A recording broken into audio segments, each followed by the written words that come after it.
Hello guys, welcome everyone. कैसे हैं सभी लोग, बॉयज एंड गर्ल्स, सभी का स्वागत है। आ जाइए, खतरनाक अच्छी एनर्जी है, मजा आने वाला है। चाणक्य 3.0 लेडीज एंड जेंटलमैन 3.0 है। शानदार माहौल है आप लोगों के पास में। कुछ लेक्चर्स आ चुके हैं। आई थिंक एक एक लेक्चर सारे सब्जेक्ट्स के आप लोगों के पास में आ गए होंगे। बिजनेस लॉ की शुरुआत हम लोग कर रहे हैं। देखो क्या है ना यार, यूट्यूब आप लोगों के लिए एक वरदान क्यों है, मैं आप लोगों को बताता हूं, ठीक है। यूट्यूब से मतलब मेरा ये कहना है कि सीए वाला बाय पीडब्ल्यू चैनल वरदान क्यों है आप लोगों के लिए। देखो क्या है कि टाइम एंड अगेन हम लोगों ने इस चीज को साबित किया है कि जो चीजें हम आप लोगों के लिए यहां पर लाएंगे, पढ़ाएंगे, वो कभी भी ऐसे काम चलाओ चीज नहीं होगी। और ये चीज आप लोग देखते हो, समझते हो, इससे अच्छा हमारे लिए कुछ भी नहीं है। आप लोग वैल्यू करते हो, so thank you so much. आज मैं सबसे पहला लेक्चर लेके आया हूं बिजनेस लॉस के लिए। सितंबर 2025 स्टूडेंट्स, आप लोगों को ध्यान में रखते हुए इन लेक्चर को शूट करा जा रहा है, दिया जा रहा है। But it's not just for September 2025 batch, but beyond that also. आगे के भी जो अटेम्प्ट्स हैं, आने वाले हैं, उन सभी अटेम्प्ट्स के लिए this is very much relevant. So अगर आपका जनवरी अटेम्प्ट भी है, मई अटेम्प्ट भी है, आगे भी आप बिल्कुल इनको इन वीडियोस को रेफर कर सकते हैं। चाणक्य 3.0 जो ये बैच है, इस बैच की हम लोगों ने शुरुआत से खासियत ये रखी बेटा, this batch has always been a concept building batch. यानी कि इस बैच के जरिए हम लोग ना कि सिर्फ चैप्टर्स पढ़ाते हैं, बट कॉन्सेप्ट के तह तक हम लोग जाते हैं और आपको वो टॉपिक समझाने की कोशिश करते हैं। एडिशनल क्या है, लेटेस्ट आरटीपीस, लेटेस्ट एमटीपी और latest previous year question paper. यानी कि आपका जनवरी का, आपका मई का, जहां जहां जिस जिस जगह ये टॉपिक्स के क्वेश्चन कवर किए गए हैं, वो क्वेश्चंस मैंने यहां पर डाले हैं after the topic itself, topic के बाद में, ठीक है। तो आप लोगों को मजा आएगा, कॉन्सेप्ट मिलेगा। इंपॉर्टेंट चीज जो आप सभी लोगों को इंतजार रहता है, मैंने मेरी जिसको आप लोगों ने बहुत प्यार दिया है, मैंने मेरी जो यूएसपी बोलो या आप लोगों को जो तैयारी में बहुत ज़्यादा हेल्प करती है, ऐसी 3 स्टार शीट्स को मैंने यहाँ पर इस लेक्चर के अंदर इनकॉर्पोरेट किया है, सो दैट आपको कुछ भी अलग से करने की जरूरत नहीं पड़ेगी। सो आप सभी लोगों से निवेदन है कि आप अपनी सीट और कुर्सी की पेटी बांध लीजिए क्योंकि अब माहौल बनने वाला है। आज हम सबसे पहला चैप्टर देखने वाले हैं LLP 2008, यानी कि the limited liability partnership act 2008। ये आपका चैप्टर है, आई गेस चैप्टर नंबर 5 है। इस चैप्टर नंबर 5 का जो कवरेज है वो इतना ज्यादा नहीं है। कवरेज है ओनली एंड ओनली 6 मार्क्स का। बट मैं इन चैप्टर्स को काफी अच्छे से दिल से पढ़ाता हूं। मैं बताता हूं नाम किस किस को बता रहा हूं। देखो, एलएलपी की बात कर रहा हूं, मैं नेगोशिएबल इंस्ट्रूमेंट्स की बात कर रहा हूं, मैं आईआरएफ की बात कर रहा हूं। ये जो चैप्टर्स है ना, ये चैप्टर्स बेटा आपको मे को ब्रेक कर सकते हैं। मे को ब्रेक मतलब आपकी सिचुएशन को और आपके तैयारी को। ये जो 6 और 6 12 12 और 14, आपके जो ये टोटल 26 मार्क्स है ना बेटा, ये बहुत इंपॉर्टेंट है। इन देखो, डूबते को तिनके का सहारा ना नेगेटिव सेइंग है, नेगेटिव सेइंग है।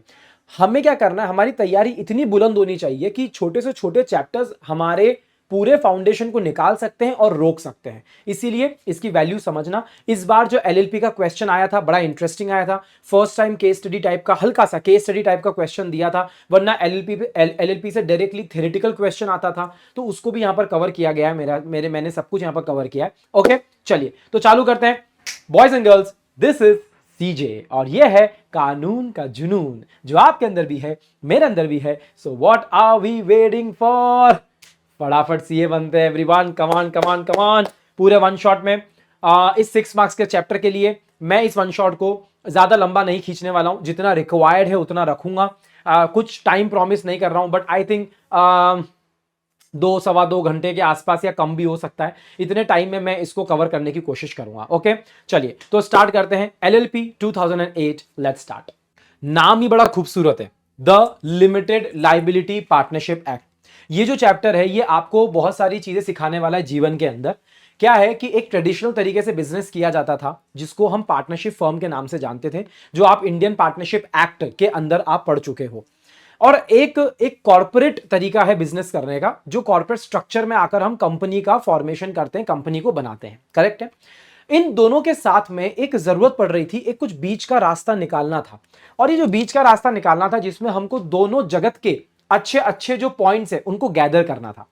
इसीलिए एलएलपी का जन्म यहां पर हुआ और इस एक्ट को बनाया गया 2008 के अंदर।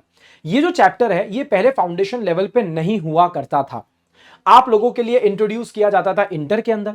अभी इंस्टीट्यूट ने अच्छा काम यह करा है कि आप लोगों के लिए एलएलपी को फाउंडेशन लेवल पे एकदम फाउंडेशन वाले टॉपिक्स यहां पर डाल दिए हैं और हल्का सा जो एडवांस्ड लेवल है वो आएगा इंटरमीडिएट के अंदर। ठीक है, चलो तो देखो भैया, सबसे पहले थोड़े से बेसिक समझेंगे।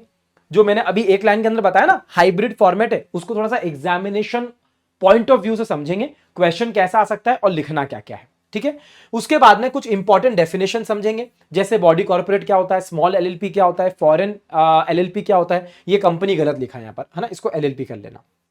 ठीक है, ये गलती से भी आपको समझ में आ रहा होगा कि बहुत सारी चीजें कंपनी से उठाई गई है, तो आपको ज्यादा कॉन्सेप्ट समझने की अलग से जरूरत नहीं है, कंपनी की यहां पर परछाई डली हुई है एलएलपी के अंदर।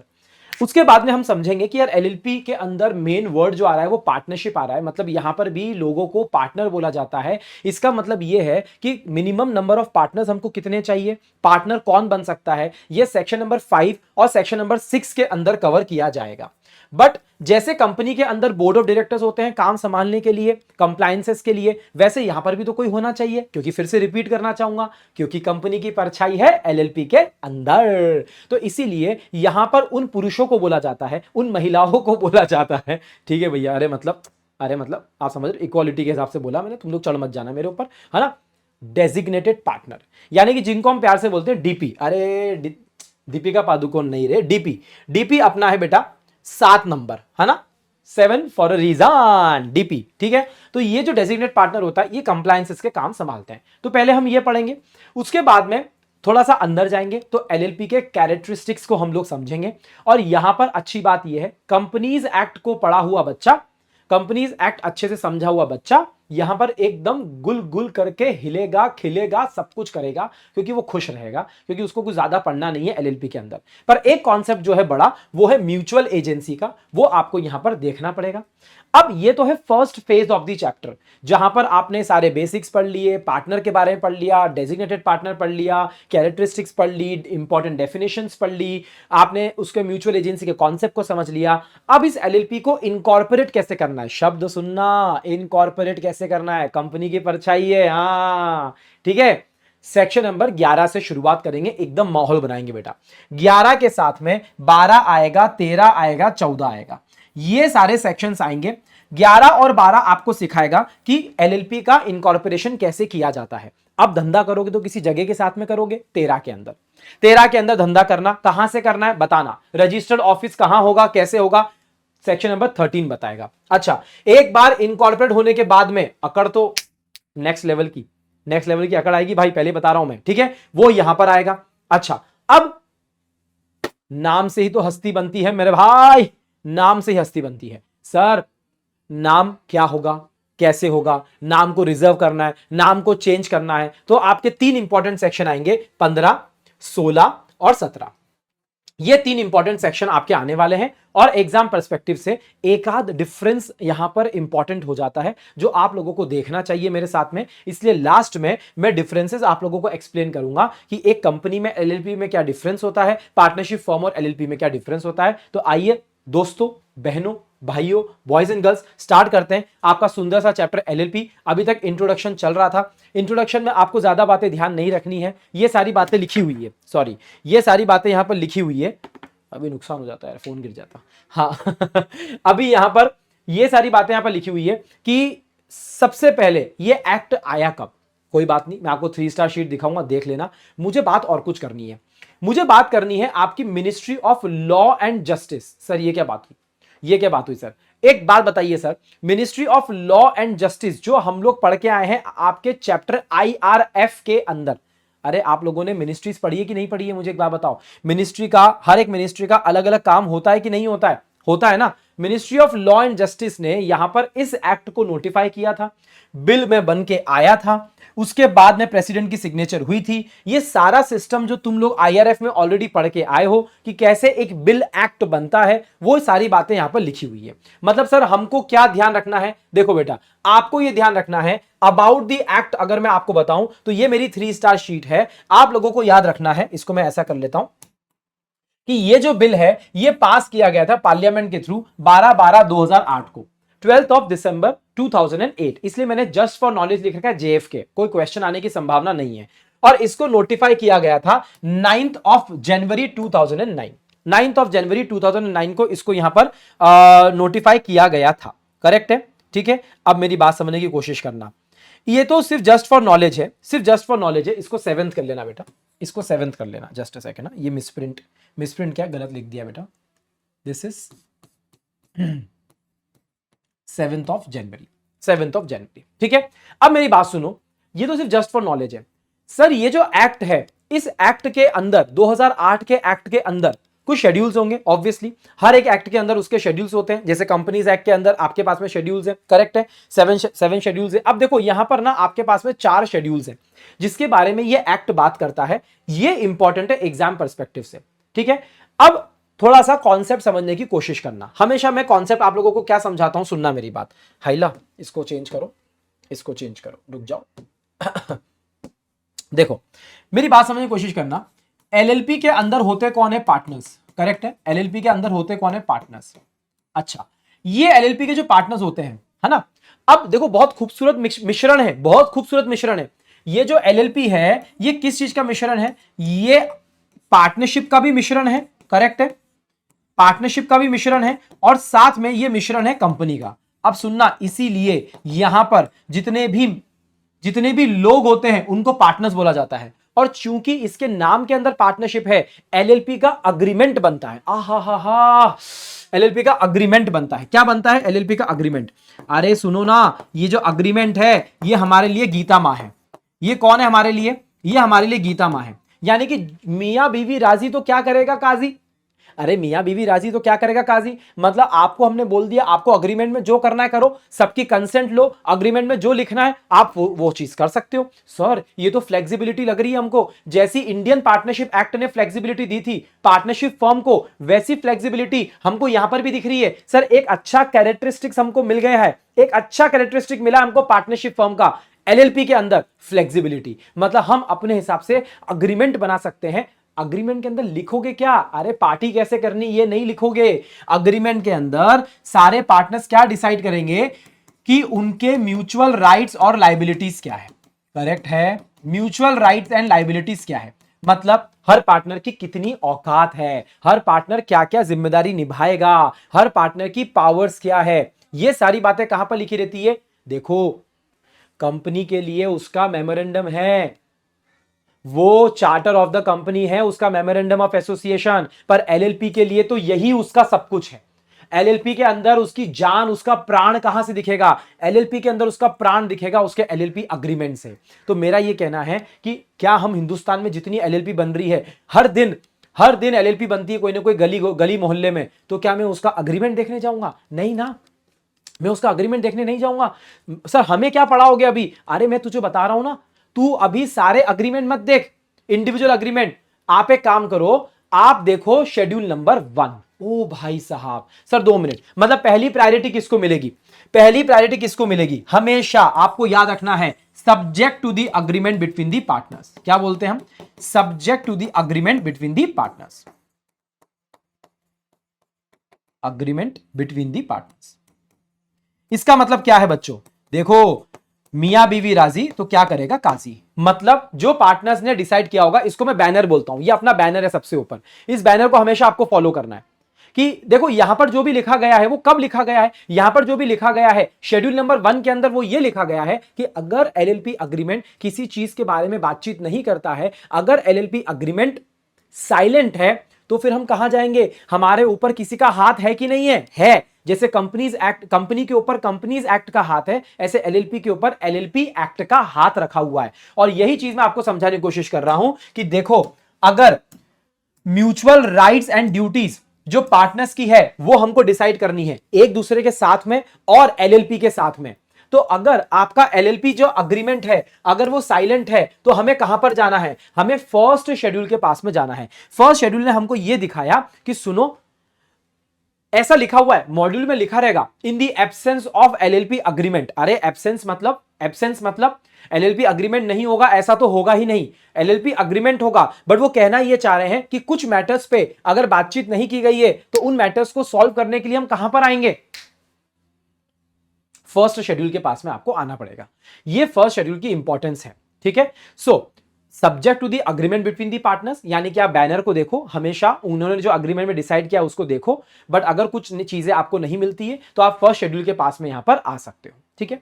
सेकंड, थर्ड और फोर्थ शेड्यूल क्या बात करता है, ये तीनों बात करते हैं कन्वर्जन के बारे में। चलो मेरे साथ में बोलो, क्या एक पार्टनरशिप फर्म एलएलपी के अंदर कन्वर्ट हो सकती है? The answer is yes. क्या एक प्राइवेट लिमिटेड कंपनी एलएलपी के अंदर कन्वर्ट हो सकती है? The answer is yes. क्या एक पब्लिक कंपनी एलएलपी के अंदर कन्वर्ट हो सकती है? The answer is yes. Question is which public company. अगर एक पब्लिक कंपनी अनलिस्टेड है, यहां पर छुप गया बेटा अनलिस्टेड, अगर कोई पब्लिक कंपनी अनलिस्टेड है तो वो कन्वर्ट हो सकती है एलएलपी के अंदर। लेकिन किंतु परंतु बंधु, अगर आप लिस्टेड कंपनी हो तो आप एलएलपी में डायरेक्ट कन्वर्ट नहीं हो सकते। बोलने का मतलब तो यही है ना, ये कहीं पर लिखा नहीं है, पर आपने सेकंड, थर्ड और फोर्थ शेड्यूल में क्या लिखा है, आपने पार्टनरशिप फर्म को अलाउ कर दिया, प्राइवेट कंपनी को अलाउ कर दिया, अनलिस्टेड पब्लिक कंपनी को आपने अलाउ कर दिया। मतलब आप बोलना क्या चाहते हो, आप लिस्टेड कंपनी को क्या बोल रहे हो, हम लिस्टेड कंपनी को यह बोल रहे हैं कि आप पहले अनलिस्ट हो जाओ, आप पहले फोर्थ शेड्यूल के अंदर आ जाओ, फोर्थ शेड्यूल के अंदर आ जाओ आप पहले, ठीक है, उसके बाद में आप कन्वर्ट कर देना। तो आपको फोर्थ शेड्यूल का रास्ता अपनाना पड़ेगा लिस्टेड कंपनी को। यह है आपका सबसे पहला स्टारशीट। ऊपर का नॉलेज थोड़ा सा चिंदी नॉलेज है, बट ये चारों शेड्यूल का नॉलेज जो है ये इंपॉर्टेंट नॉलेज है, ये आप लोगों को ध्यान रखना है। अब मेरी बात समझने की कोशिश करना, आपको ये तो समझ में आ गया कि एक्ट क्या है, चारों शेड्यूल्स क्या है। मुझे एक बात बताओ, ये क्वेश्चन आप देख लेना, लिस्टेड कंपनी कन्वर्ट नहीं हो सकती ये लिखा हुआ है, और कौन सी फॉलोइंग स्टेटमेंट सही है कि गलत है आपको ये बताना है। तो एक लिस्टेड कंपनी कन्वर्ट हो सकती है, स्टेटमेंट गलत है, आप यहां से प्रैक्टिस कर लेना। मुझे एक बात बताओ, आपने जब मिनिस्ट्री ऑफ कॉर्पोरेट अफेयर पढ़ा आईआरएफ के अंदर, सच्ची सच्ची दिल पे हाथ रख के मुझे बताना, आपने पढ़ा है ministry of corporate affairs companies act से रिलेटेड और एलएलपी एक्ट से रिलेटेड यहां पर एडमिनिस्ट्रेशन करती है, आपको याद है ना। एलएलपी और कंपनी का भगवान कौन है, मिनिस्ट्री ऑफ कॉर्पोरेट अफेयर्स यानी कि एमसीए। ये बात यहां पर बोली जा रही है कि जैसे आपको कंपैरिजन दिया गया है कि अगर पार्टनरशिप फर्म की बात करोगे, मेरी बात सुनो, अगर पार्टनरशिप फर्म को जाना पड़ता है आरओएफ के पास में यानी कि रजिस्ट्रार ऑफ फर्म्स के पास में, आपके कंपनी को जाना पड़ता है आरओसी यानी कि रजिस्ट्रार ऑफ कंपनीज के पास में। सर एलएलपी का काम कौन संभालेगा, आरओसी संभालेगा। आरओसी को ये पावर किसने दे रखी है, ऑब्वियसली आरओसी को ये मिनिस्ट्री ऑफ कॉर्पोरेट अफेयर्स ने काम डेलीगेट कर रखा है कि सुनो भैया अपने अपने एरिया की एलएलपी को आप संभाल लेना। Obviously central government rules frame करने के लिए आप लोगों के साथ में है, अमेंडमेंट्स वगैरह रूल के अंदर जो आएंगे वो सेंट्रल गवर्नमेंट की परमिशन के साथ में आएंगे। बट अगर मोटा मोटी में बात करूं तो एलएलपी के ऊपर मिनिस्ट्री ऑफ कॉर्पोरेट अफेयर्स साथ में आरओसी एडमिनिस्ट्रेशन पूरा एक्ट का वही करता है। अब एलएलपी के लिए हमने अलग से एक्ट बनाया है, तो सबसे पहला सेक्शन यहां पर आ रहा है section number 4 of this act. उसने साफ साफ पहले इंडियन पार्टनरशिप एक्ट को बाहर कर दिया। उसने ये बोला कि मेरी बात सुनो, हमारे ऊपर यानी कि एलएलपी के ऊपर इंडियन पार्टनरशिप एक्ट अप्लाई नहीं होगा। अरे यार इंडियन पार्टनरशिप एक्ट अप्लाई क्यों नहीं कर रहे हो, अरे हमने हमारा खुद का एक्ट बनाया ना एलएलपी एक्ट, हमने हमारा खुद का एलएलपी एक्ट बनाया है ना, तो इंडियन पार्टनरशिप एक्ट का जो है प्रोविजंस है वो हम एलएलपी के ऊपर अप्लाई नहीं करेंगे, एज सिंपल एज दैट, ठीक है। तो सेक्शन नंबर 4 को भी हमने पढ़ के साइड में रखा। अब जरूरत क्या पड़ी थी एलएलपी की, तो मैंने स्टार्टिंग से आप लोगों को बता दिया है कि हमको जरूरत थी, पता है क्या, मैं डायरेक्टली आपको 3 स्टार शीट पे ले जाता हूं। इधर ये मीनिंग और कॉन्सेप्ट को समझने के लिए मैंने यहां पर सारे इंपॉर्टेंट कीवर्ड्स हैं उनको हाईलाइट तो कर रखा है, मैंने सब कुछ लिख तो रखा है, बट इसको मैं डायरेक्टली यहां से पढ़ाना चाहूंगा कि अगर आपसे पूछा जाएगा कि लिमिटेड लायबिलिटी पार्टनरशिप क्या होती है, मुझे एक बात बताओ, सबसे पहला शब्द है लिमिटेड लायबिलिटी। दोनों को एक ही वर्ड पकड़ रहा हूं, लिमिटेड लायबिलिटी मतलब यहां पर हर एक पार्टनर की लायबिलिटी लिमिटेड है। सर बिल्कुल अलग लग रहा है, पार्टनरशिप से बिल्कुल अलग लग रहा है। पार्टनरशिप के अंदर लायबिलिटी अनलिमिटेड होती है, यहां पर लायबिलिटी लिमिटेड होती है। तो सर 2 मिनट, पार्टनरशिप के विरुद्ध जा रहा है, पर किसके जैसा लग रहा है, कंपनी जैसा लग रहा है। कंपनी के अंदर लिमिटेड लायबिलिटी होती है उसके मेंबर्स की, करेक्ट है सर। तो मतलब कंपनी से हमको एक शब्द मिला लिमिटेड लायबिलिटी, दूसरा शब्द हमको मिला पार्टनरशिप। पार्टनरशिप तो ऑब्वियसली पार्टनरशिप से मिला है, मतलब इसके अंदर लिमिटेड लायबिलिटी का फीचर हमने लिया कंपनी से और पार्टनरशिप का फीचर लिया हमने, फ्लेक्सिबिलिटी का फीचर लिया हमने पार्टनरशिप फर्म से। मजा आ गया। इसीलिए एलएलपी को बोला जाता है कि एक नया फॉर्म ऑफ ऑर्गेनाइजेशन है, बोला जाता है, काफी पुराना हो चुका है, ठीक है, बट इसको बोला जाता है ऑल्टरनेट कॉर्पोरेट व्हीकल। अगर आपको कंपनी नहीं बनानी है, क्योंकि कंपनी का कॉर्पोरेट कल्चर ज्यादा होने की वजह से कंप्लायंसेस बहुत ज्यादा होते हैं, प्राइवेट लिमिटेड कंपनी बनाना आपको कंप्लायंसेस ज्यादा है ना, उतना नहीं करना है। अच्छा सर पार्टनरशिप बन जाए, पार्टनरशिप जैसा मतलब हमको हल्का काम नहीं करना है। सर हल्का क्यों बोल रहे हो? पार्टनरशिप के लिए इतने कंप्लायंसेस नहीं है, पार्टनरशिप का कोई नाम नहीं है, पार्टनरशिप का कोई नामो निशान नहीं होता है अलग से रिकॉर्ड्स के अंदर। सर क्या बोलना चाह रहे हो? अरे सेपरेट लीगल एंटिटी नहीं है ना पार्टनरशिप के अंदर, पार्टनरशिप फर्म का अलग से कोई वजूद ही नहीं होता है ना, पार्टनरशिप फर्म अलग से एग्जिस्ट ही नहीं करती है ना, जो पार्टनर है वही फर्म है, जो फर्म है वही पार्टनर है। हा। सर आज के युग में हम किसी पे भरोसा नहीं कर सकते, हम आर्टिफिशियल पर्सन पे भी भरोसा नहीं कर सकते सर हमको तो अलग अलग रहना है, ठीक है। तो आप लिमिटेड लायबिलिटी कब होगी? जब सेपरेट लीगल एंटिटी होगी, जो कंपनी का फीचर है। फ्लेक्सिबिलिटी चाहिए तो एलएलपी का अग्रीमेंट बना लेना, जैसे पार्टनरशिप का अग्रीमेंट बनता है। तो कॉर्पोरेट कल्चर में काम करने के लिए ये एक ऑल्टरनेट सॉल्यूशन है, इसीलिए उसको ऑल्टरनेट कॉर्पोरेट व्हीकल बोला जाता है, इसीलिए इसको हाइब्रिड फॉर्म बोला जाता है, जहां पर लिमिटेड लायबिलिटी का एक फीचर है जो कंपनी से आया है और एक फ्लेक्सिबिलिटी का फीचर है जो पार्टनरशिप फॉर्म से आया है। एडवांटेजेस पूछा आपने, एडवांटेजेस सबसे बड़ा यह है कि अग्रीमेंट होने की वजह से आपके पास में फ्लेक्सिबिलिटी है। दूसरा है कि आपके कंप्लायंसेस बहुत कम है फ्लेक्सिबिलिटी होने की वजह से। तीसरा है इसको बनाना आसान है, इसको फॉर्म करना आसान है और इसको डिसॉल्व करना आसान है। चौथा है हमें सबसे बड़ा फीचर मिलता है लिमिटेड लायबिलिटी की, और कैपिटल स्ट्रक्चर में कोई भी कंडीशंस नहीं है, एकदम फ्लेक्सिबिलिटी हमको कैपिटल स्ट्रक्चर में भी मिली हुई है। ये 5 एडवांटेजेस हैं जो आपके मॉड्यूल में दिए गए हैं एक डायग्राम के थ्रू, उसको मैंने यहां पर लिखा है, मीनिंग और कॉन्सेप्ट मैंने आपको समझाया है, ये वर्ड्स आपके आंसर में आना चाहिए, और एडमिनिस्ट्रेशन कौन करता है ये भी मैंने आपको ऑलरेडी समझा दिया है। अगर आपके पास में डायरेक्ट ऐसा चिंदी सा क्वेश्चन आता है तो आपको दोनों की दोनों 3 स्टार शीट जो मैंने आपको दिखाई है वो आप लिख सकते हो, ये पूरा आंसर वहां पर अच्छे से कवर्ड है। मतलब ये वाली टेबल आपको क्या दिखाएगा, अगर इस टेबल को आपको नोट करना है तो आप बिल्कुल कर सकते हो, ये कुछ नहीं टेबुलर फॉर्मेट में मैंने आपको समझाने की कोशिश करी है। वो क्या है, यहां पर सिंपल सी बात है,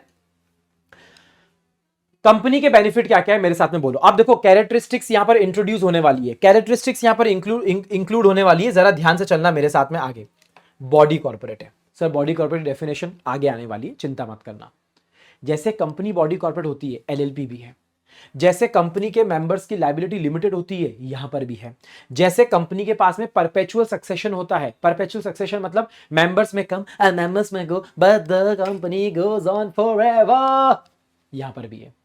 सेपरेट लीगल एंटिटी है, कंपनी अलग होती है, मेंबर्स अलग होते हैं, दोनों के बीच में दीवार है, आहा हा हा, कॉर्पोरेट वेल, ओहो हो। एलएलपी के अंदर भी है, एलएलपी अलग है, एलएलपी के पार्टनर्स अलग है। आहा हा सर, एलएलपी को कुछ हो गया तो क्या पार्टनर्स को भी कुछ होगा? नहीं ना, पार्टनर्स ने कुछ कर दिया तो एलएलपी अलग अलग है, अलग अलग है, ठीक है।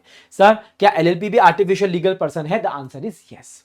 कंपनी की तरफ से हमको ये एडवांटेजेस मिले हैं, और पार्टनरशिप फॉर्म की तरफ से हमको क्या एडवांटेजेस मिले हैं? पार्टनरशिप फॉर्म क्या, फ्लेक्सिबिलिटी हमको भी मिली है, अग्रीमेंट हम भी बना सकते हैं, यानी कि एलएलपी अग्रीमेंट, इसको बनाना आसान, इसको मिटाना आसान, और हमारे कंप्लायंसेस काफी लो है, कंप्लायंसेस काफी लो है। दोनों के बेस्ट फीचर्स एडवांटेजेस हमने लेकर एक हाइब्रिड फॉर्म बनाया, सिस्टम बनाया, ऑल्टरनेट कॉर्पोरेट व्हीकल बनाया है। That's it.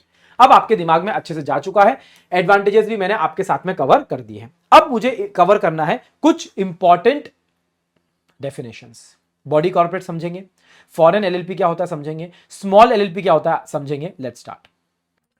देखो सबसे पहला डेफिनेशन है बॉडी कॉर्पोरेट का।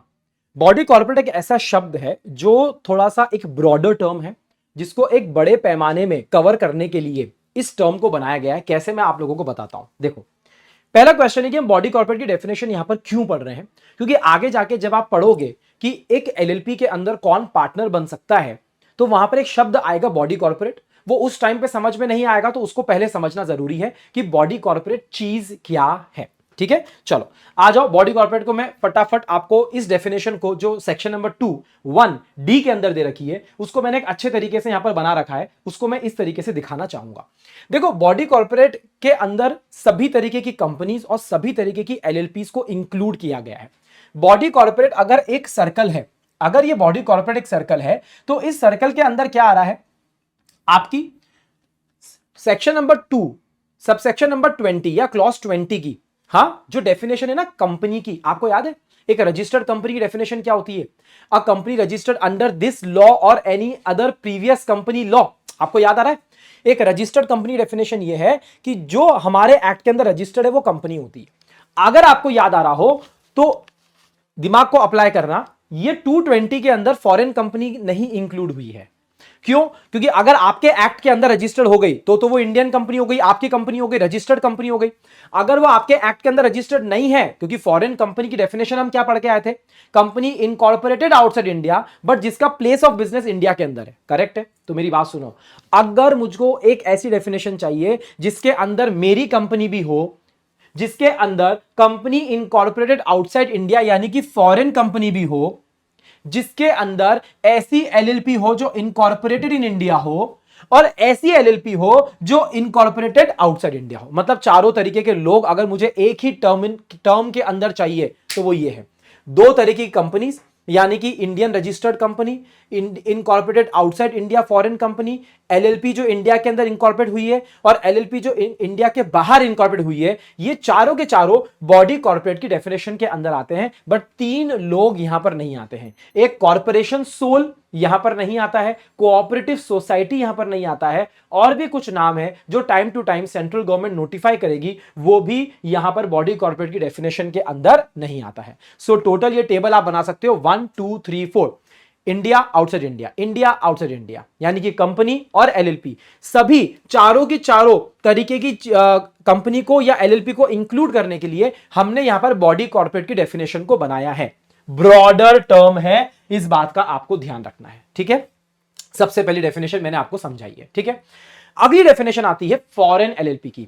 एज इट इज, जैसे फॉरेन कंपनी की डेफिनेशन है ना, वैसे फॉरेन एलएलपी की डेफिनेशन है। यह आता है 21M के अंदर, ऐसी एलएलपी जो फॉर्म हुई है, इनकॉर्पोरेट हुई है, रजिस्टर हुई है आउटसाइड इंडिया। दो ही पॉइंट याद रखने हैं, रजिस्टर तो हुई है, इनकॉर्पोरेट हुई है आउटसाइड इंडिया। आपको क्या करना उससे?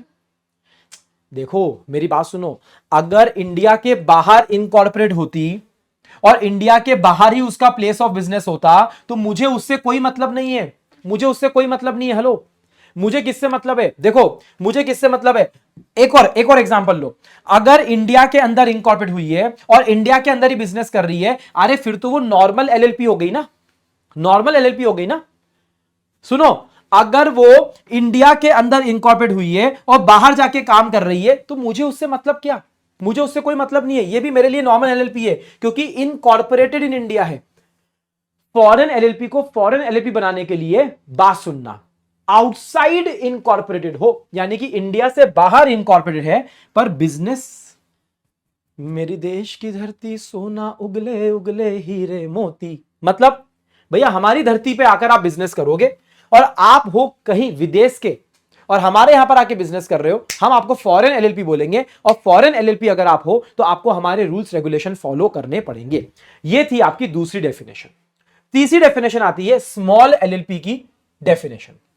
जैसे स्मॉल कंपनी की डेफिनेशन आप लोगों ने पढ़ी होगी, बराबर है 440 440 440। याद आ रहा है? कंपनी का मामला हो तो 4 करोड़ और 40 करोड़, स्मॉल कंपनी की डेफिनेशन के अंदर 4 और 40 करोड़ की वहां पर टर्म्स एंड कंडीशन थी। यहां पर क्या है? एलएलपी की बात है तो लाखों में चलती है, कंपनी की बात है तो करोड़ों में चलती है। याद करवाने का तरीका है और कुछ नहीं। देखो मेरी बात सुनो, अगर आप ऐसी एलएलपी हो, आपको 2 कंडीशन फुलफिल करनी है। कैसी एलएलपी हो कि आपके एलएलपी के अंदर, देखो यहां पर कैपिटल का झंझट नहीं है, यहां पर कंट्रीब्यूशन बोला जाता है, यहां पर कंट्रीब्यूशन बोला जाता है। अगर आप ऐसी एलएलपी हो जिसका कंट्रीब्यूशन 25 लाख से ज्यादा नहीं है, करेक्ट है, एंड यानी कि दूसरी कंडीशन जिसका टर्नओवर जो है पिछले फाइनेंशियल ईयर के अंदर 40 लाख से ज्यादा नहीं है, 40 लाख से ज्यादा नहीं है, ये दोनों लैक्स में है और ये दोनों कंडीशन आपको फुलफिल करनी है, तो फिर आप स्मॉल एलएलपी की कंडीशन के अंदर आओगे और डेफिनेशन के अंदर फिट बैठोगे। यहां पर एक तीसरी कंडीशन और आती है जो डेफिनेशन के अंदर लिखी गई है कि और भी कोई दूसरी एलएलपीज हो सकती है जिसको time to time central government prescribe करेगी, वो भी ठीक है, जो फलाना फलाना टर्म्स एंड कंडीशन को फुलफिल करेगा। ठीक है, एक काम करो सर, ये तीनों डेफिनेशन को एक पेज पे दिखा दो। ये रहा, तीनों डेफिनेशन को मैंने एक पेज पे यहां पर डाल दिया आप लोगों के लिए। बॉडी कॉर्पोरेट की टेबल आ गई, कौन इंक्लूड नहीं है ये भी आ गया, फॉरेन एलएलपी की डेफिनेशन आ गई दोनों पॉइंट के साथ में, स्मॉल एलएलपी के लिए दोनों कंडीशन फुलफिल करनी है, कंट्रीब्यूशन 25 लाख से कम होना चाहिए, टर्नओवर जो है वो भी 40 लाख रुपए से कम होना चाहिए। ये टर्नओवर हम कहां से देखेंगे बेटा, इमीडिएटली प्रीसीडिंग फाइनेंशियल ईयर से देखेंगे, पिछले साल का देखेंगे। और सर यहां पर जो बुक्स ऑफ अकाउंट्स बन रही है, वो जो स्टेटमेंट्स बन रहे हैं, उनको क्या बोला जाता है, यहां पर बोला जाता है सांस में तेरी सांस मिली तो मुझे सांस, अरे ऐसे SAS statement of accounts and solvency, पिछले साल का SAS देख लेना, वहां से टर्नओवर उठा लेना, 40 लाख के नीचे होना चाहिए, कंट्रीब्यूशन 25 लाख के नीचे होना चाहिए, दोनों कंडीशन अगर फुलफिल हो चुकी है तो लेडीज एंड जेंटलमैन आप है स्मॉल कंपनी। चलिए अब अगली डेफिनेशन यहां पर जो आने वाली है ना, वो डेफिनेशन यहां पर दो डेफिनेशन आने वाली है। पहला ये तो सब हो गया बॉडी कॉर्पोरेट वगैरह, आपका फॉरेन एलएलपी स्मॉल एलएलपी हो चुका है। स्मॉल एलएलपी का डायरेक्ट क्वेश्चन आएगा तो आपको सारी चीजें लिख के आनी है एज इट इज, मैंने आपको 3 स्टार शीट यहां पर ऑलरेडी दे दी है, ठीक है। बिजनेस की डेफिनेशन नॉर्मल है, इसको मैं टॉप बोलता हूं, किसी भी तरीके का ट्रेड, किसी भी तरीके का ऑक्यूपेशन, किसी भी तरीके का प्रोफेशन। बट इसमें एक अच्छा शब्द ये है बेटा, क्या अच्छा शब्द है, यहां पर लॉफुल बिजनेस होना चाहिए, यानी कि आप ऑब्वियसली इलीगल काम के लिए एलएलपी नहीं बना सकते। बट इसके ऊपर क्वेश्चन आया है, और क्वेश्चन कितना सुंदर आया, किसी बच्चे ने सोचा भी नहीं होगा ऐसा क्वेश्चन इस बार के क्वेश्चन पेपर के अंदर आया हुआ है, मतलब मे अटेम्प्ट के अंदर। देखो इन्होंने क्या बोला, कैरेक्टरिस्टिक्स के अंदर कवर होगा, बट बिजनेस के लिए आप हमेशा एलएलपी बना सकते हो, हमेशा एलएलपी बनेगी, वो बिजनेस के लिए बनेगी। चैरिटेबल पर्पस के लिए आपकी एलएलपी नहीं बन सकती है, सिर्फ और सिर्फ प्रॉफिट के लिए ही आपकी एलएलपी बनेगी। ये बात नक्की है, पक्की है, लिख के ले लो, लिख के ले लो, ठीक है। देखो मैंने आप लोगों को ना पहले भी क्लासेस के अंदर भी बताया है, मैं अभी भी वापस आपके साथ में एक बार रिपीट करना चाहूंगा, कॉन्सेप्ट थोड़ा सा ध्यान से सुनना बेटा। जब जब बिजनेस की बात आती है ना, जब जब बिजनेस की बात आती है, आप देखो बात करना कंपनी के अंदर, ठीक है। अगर आपसे पूछेगा क्या कंपनी सिर्फ बिजनेस के लिए बननी चाहिए, तो उसका आंसर यस एंड नो दोनों है।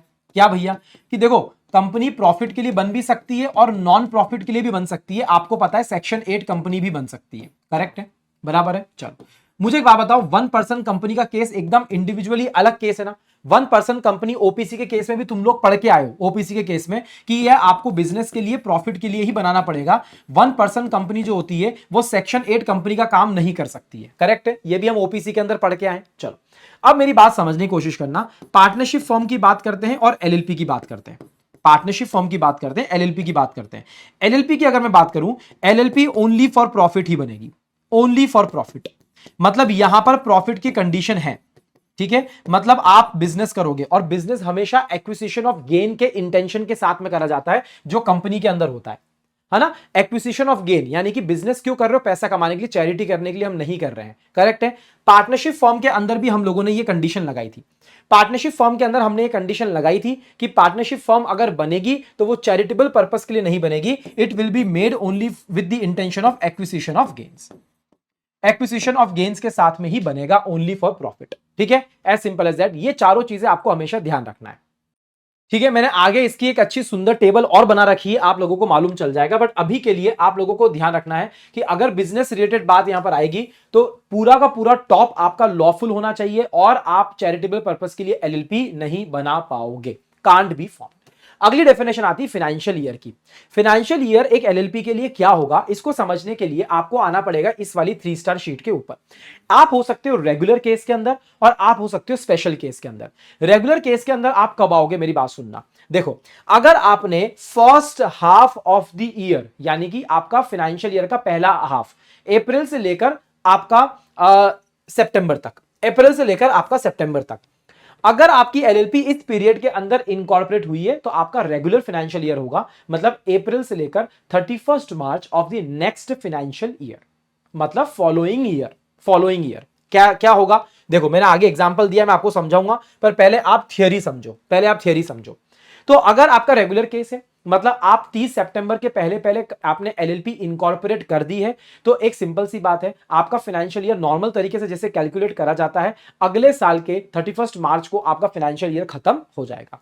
बट स्पेशल केस कब होता है, जब आपकी एलएलपी 30 सितंबर के बाद में बनी है, मतलब second half of the year में 30 सितंबर से लेकर 31 मार्च के बीच में बनी है, तो फिर आपका स्पेशल केस आता है। स्पेशल केस क्या है कि 1 अप्रैल से तो आपका फाइनेंशियल ईयर चालू होगा, 31 मार्च को खत्म होगा, पर ये 31 मार्च अगले साल का नहीं होगा, अगले के अगले साल का होगा, यानी कि नेक्स्ट फॉलोइंग ईयर होगा। एग्जांपल से समझो, देखो अगर आपकी कंपनी इनकॉर्पोरेट हुई है 28 अगस्त 2019 को ये देखो, अब देखो अगस्त के अंदर हुई है, मतलब आप सितंबर के पहले हुए हो। सितंबर के पहले मतलब आप रेगुलर केस के अंदर आ गए, तो आपका फाइनेंशियल ईयर अगले साल खत्म हो जाएगा, यानी कि वो चालू होगा आप जब से बने हो, जब से आप इनकॉर्पोरेट हुए हो 28 अगस्त 2019 से लेकर 31 मार्च 2020, अगले साल हम लोग खत्म कर देंगे। पर स्पेशल केस क्या होता? स्पेशल केस होता अगर आप सितंबर के बाद में बनते। सितंबर के बाद में, जैसे लेट्स से 15 अक्टूबर 2019 को आपका इनकॉर्पोरेशन हुआ है, तो अब सुनो 2020 को नहीं होगा, 2021 को होगा। मतलब अगले के अगले साल आपका फाइनेंशियल ईयर कैलकुलेट करा जाएगा। कब से? जब से आप बने हो तब से लेकर अभी तक, जब से आप बने हो तब से लेकर अभी तक। ठीक है, ओके।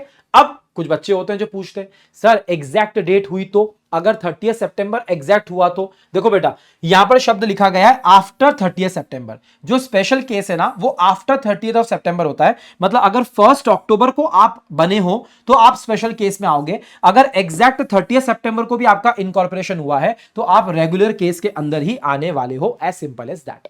ठीक है, सो ये फाइनेंशियल ईयर की डेफिनेशन है जो इंपॉर्टेंट होती है। अब मेरी बात सुनो, डेफिनेशन आपकी सारी इंपॉर्टेंट कंप्लीट हो गई है। Body corporate, foreign LLP, small LLP, business और आपका फाइनेंशियल ईयर। ठीक है, ये सब कुछ कंप्लीट हो गया आपका।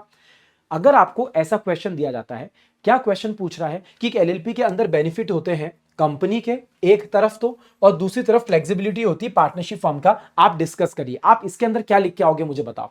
इसके अंदर आपको सिंपल कुछ नहीं लिखना है, आपको एडवांटेजेस लिखने हैं जो मैंने आपको बताए हैं, और meaning and concept of LLP बताया, वो सारी बातें लिख देना। हाइब्रिड है, ऑल्टरनेट कॉर्पोरेट व्हीकल है, पांचों एडवांटेजेस लिख देना, और लिखना कि ये सेंटेंस जो लिखा गया ये एकदम परफेक्ट है, एकदम सही है। ये एमटीपी आरटीपी में 2-3 बार क्वेश्चन दे रखा है। ठीक है, एलएलपी अग्रीमेंट जो बनता है इंपॉर्टेंट है।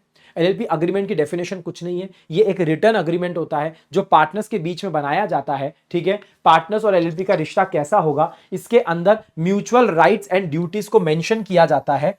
करेक्ट है, यहां पर इनको बताया जाता है। So LLP agreement is a must, उसके बिना एलएलपी का फॉर्मेशन नहीं होगा। अब हम आ जाते हैं कि पार्टनर कौन बन सकता है और डेजिग्नेटेड पार्टनर कौन बन सकता है। मतलब यहां पर हमारे 3 सेक्शंस कवर होने वाले हैं बेटा। 4 तो हम ऑलरेडी कवर करके आ चुके हैं, आपका 5, आपका 6 और आपका 7। जो सेक्शन नंबर 5 है वो बात करेगा पार्टनर के बारे में, सेक्शन नंबर 7 जो है वो बात करेगा डेजिग्नेटेड पार्टनर के बारे में, और सेक्शन नंबर 6 है वो बात करेगा मिनिमम नंबर ऑफ पार्टनर्स के बारे में। ठीक है, ओके, चलो चालू करते हैं सेक्शन नंबर 5 के साथ में कि पार्टनर कौन बन सकता है। मैं ले आता हूं आपको डायरेक्टली स्टार शीट के ऊपर। देखो यार, पार्टनरशिप फर्म बनने के लिए भी 2 पार्टनर्स चाहिए। एक एलएलपी बनने के लिए मिनिमम 2 पार्टनर्स चाहिए। मैंने ऊपर ही ऊपर लिख रखा है, मिनिमम 2 पार्टनर्स चाहिए सेक्शन नंबर 6 के हिसाब से। एक लाइन में तो जवाब यही है, सेक्शन नंबर 6 का जवाब यही है कि हमको मिनिमम 2 पार्टनर्स चाहिए। बट इसके अंदर एक स्पेशल केस है सेक्शन नंबर 6 के अंदर, वो मैं आगे बताऊंगा आपको। तो हम आ जाते हैं सेक्शन नंबर 5 के ऊपर। सेक्शन नंबर 5 ने बोला आपको जिसको पार्टनर बनाना है बनाओ। सर क्या बात कर रहे हैं? हाँ सर, एक इंडिविजुअल है, नेचुरल पर्सन, बनाओ, हम मना नहीं कर रहे, आओ इधर आओ। आपको किसको पार्टनर बनाना है आप ये सोच रहे हो? किसी को बनाओ, आप इंडिविजुअल को बनाओ। मतलब कोई नेचुरल पर्सन है, बनाओ। सर आ गया शब्द, मैंने पहले ही बता चुका हूं आपको बॉडी कॉर्पोरेट के अंदर कौन कौन आता है, सब कुछ समझा दिया मैंने आपको। हाँ, अब हमको समझने की जरूरत नहीं है। बॉडी कॉर्पोरेट को बनाओ, इंडिविजुअल को बनाओ। सर किसी चीज का तो ध्यान रखना होगा ना, रखना है। कुछ इंडिविजुअल्स को नहीं बना सकते, 3 लोग। एक अनसाउंड माइंड के व्यक्ति को नहीं बना सकते, ऐसा पर्सन जो इंसॉल्वेंट है और अनडिस्चार्ज्ड है। अनडिस्चार्ज मतलब जिसने लायबिलिटी खत्म नहीं करी। देखो इंसॉल्वेंट, हम और आप इंसॉल्वेंट नहीं करते एक दूसरे को, कोर्ट आपको एडजुडिकेट करता है। कोर्ट ने एडजुडिकेट कर दिया, उसके बाद में अभी तक आप अनडिस्चार्ज हो, आपने काम खत्म नहीं किया, लोगों का पैसा नहीं लौटाया, आप भी पार्टनर नहीं बन सकते। एडजुडिकेशन के लिए अप्लाइड है पर अभी तक एप्लीकेशन पेंडिंग है, क्या वो बन सकता है? वो भी नहीं बन सकता। मतलब ना इंसॉल्वेंट हो तो नहीं बन सकते, इंसॉल्वेंट की प्रोसेस में हो तो नहीं बन सकते, और अनसाउंड माइंड के आप हो तो आप नहीं बन सकते। सिंपल सी बात है। सिंपल सी बात है। तो मुझे एक बात बताओ, इन दोनों के अंदर अगर ये दोनों पॉइंट पढ़ोगे, एक इंडिविजुअल बन सकता है और एक बॉडी कॉर्पोरेट बन सकता है। मेरा प्रश्न आपसे आ रहा है, एक पार्टनरशिप फर्म बन सकती है क्या? नहीं बन सकती। पार्टनरशिप फर्म ना तो एक इंडिविजुअल की कैटेगरी में आ रही है, ना बॉडी कॉर्पोरेट की कैटेगरी में आ रही है। नहीं, पार्टनरशिप फर्म, एक पार्टनरशिप फर्म किसी एलएलपी के अंदर पार्टनर नहीं बन सकती। यह बात पक्की है, यह बात नक्की है। ठीक है, बहुत इंपॉर्टेंट बात है। A partnership firm can not be a partner in an LLP as it is not a body corporate. ठीक है, डायरेक्ट क्वेश्चन आने की संभावना है सेक्शन नंबर 5 के अंदर। लिख के आना कि इंडिविजुअल बन सकता है, बॉडी कॉर्पोरेट बन सकता है, बट ये 3 इंडिविजुअल नहीं बन सकते, ऐसा आंसर के अंदर लिख के आना। ठीक है, मिनिमम नंबर ऑफ पार्टनर्स की अगर बात आई है तो सेक्शन नंबर 6 ने बोला है कि हमको एटलीस्ट 2 पार्टनर्स चाहिए, तो कोई दिक्कत की बात नहीं है। ठीक है, आओ इधर आओ, सेक्शन नंबर 6। बट इसमें एक स्पेशल केस ये है कि अगर कुछ ऐसी परिस्थिति बनती है कि ये जो 2 पार्टनर्स हैं ये 2 से 1 पर आ जाते हैं। क्या बोला? ये जो 2 पार्टनर्स हैं ये 2 से 1 पे आ जाते हैं, इसका मतलब reduced below the minimum requirement. Special case of section number 6, 6 से 6 महीना याद रखना। अगर आपके पार्टनर 2 से बिलो रिड्यूस हो जाते हैं, घबराना मत, आप 6 महीने तक तो बिजनेस कैरी ऑन कर सकते हो अकेले। देखो, अभी वो पार्टनर अकेला है, वो 6 महीने तक हम उसको बिजनेस करने देंगे, उसकी पर्सनल लायबिलिटी नहीं आएगी, एलएलपी उसकी लायबिलिटी उठाएगी, एलएलपी उसके एक्ट के लिए लायबल रहेगी, बट लेकिन सिर्फ 6 महीने तक। अगर 6 महीने के बाद भी आपने बिजनेस कंटिन्यू करा और आप एक और पार्टनर को नहीं लाए, तो 6 महीने के बाद में आपने जो जो हरकतें करी, देखो मैं एग्जांपल बना के लाया हूं। पप्पू और चड्डा दोनों पार्टनर हैं। चड्डा की डेथ हो जाती है फर्स्ट ऑफ सितंबर को। यहां से 6 महीने तक, second month, third month, fourth month, fifth month, six month, ये 6 महीने तक, फरवरी तक वो बिजनेस कर सकता है। एलएलपी ही लायबल रहेगी, एलएलपी रिस्पॉन्सिबिलिटी उठाएगी। लेकिन फरवरी के बाद में अगर वो बिजनेस करता है तो फिर कौन लायबल रहेगा? पप्पू पर्सनली लायबल रहेगा, पप्पू इंडिविजुअली लायबल रहेगा। तो ये स्पेशल केस है सेक्शन नंबर 6 का। 6 से 6 महीना याद रखना कि मिनिमम 2 पार्टनर्स चाहिए। 2 पार्टनर्स से अगर कम हो जाते हैं, 6 महीने तक तो अलाउड है, बट 6 महीने के बाद में आप पर्सनली लायबल हो जाओगे, क्योंकि एलएलपी जैसी चीज ही खत्म हो गई है, आप 2 लोग बचे ही नहीं हो। ठीक है, ओके, चलो अब समझ लेते हैं सेक्शन नंबर 7 कि डेजिग्नेटेड पार्टनर कौन बन सकता है। इंपॉर्टेंट चीज है, मेरी बात समझने की कोशिश करना, इंपॉर्टेंट चीज है। देखो यार, डेजिग्नेटेड पार्टनर का पहले काम क्या है आप ये समझो। कंप्लायंस का काम संभालने के लिए सारे पार्टनर्स तो सिग्नेचर करेंगे नहीं बार बार हर डॉक्यूमेंट के ऊपर। क्या करना है, आप क्या करोगे? सर एक काम करो ना, कुछ डीपी बना दो।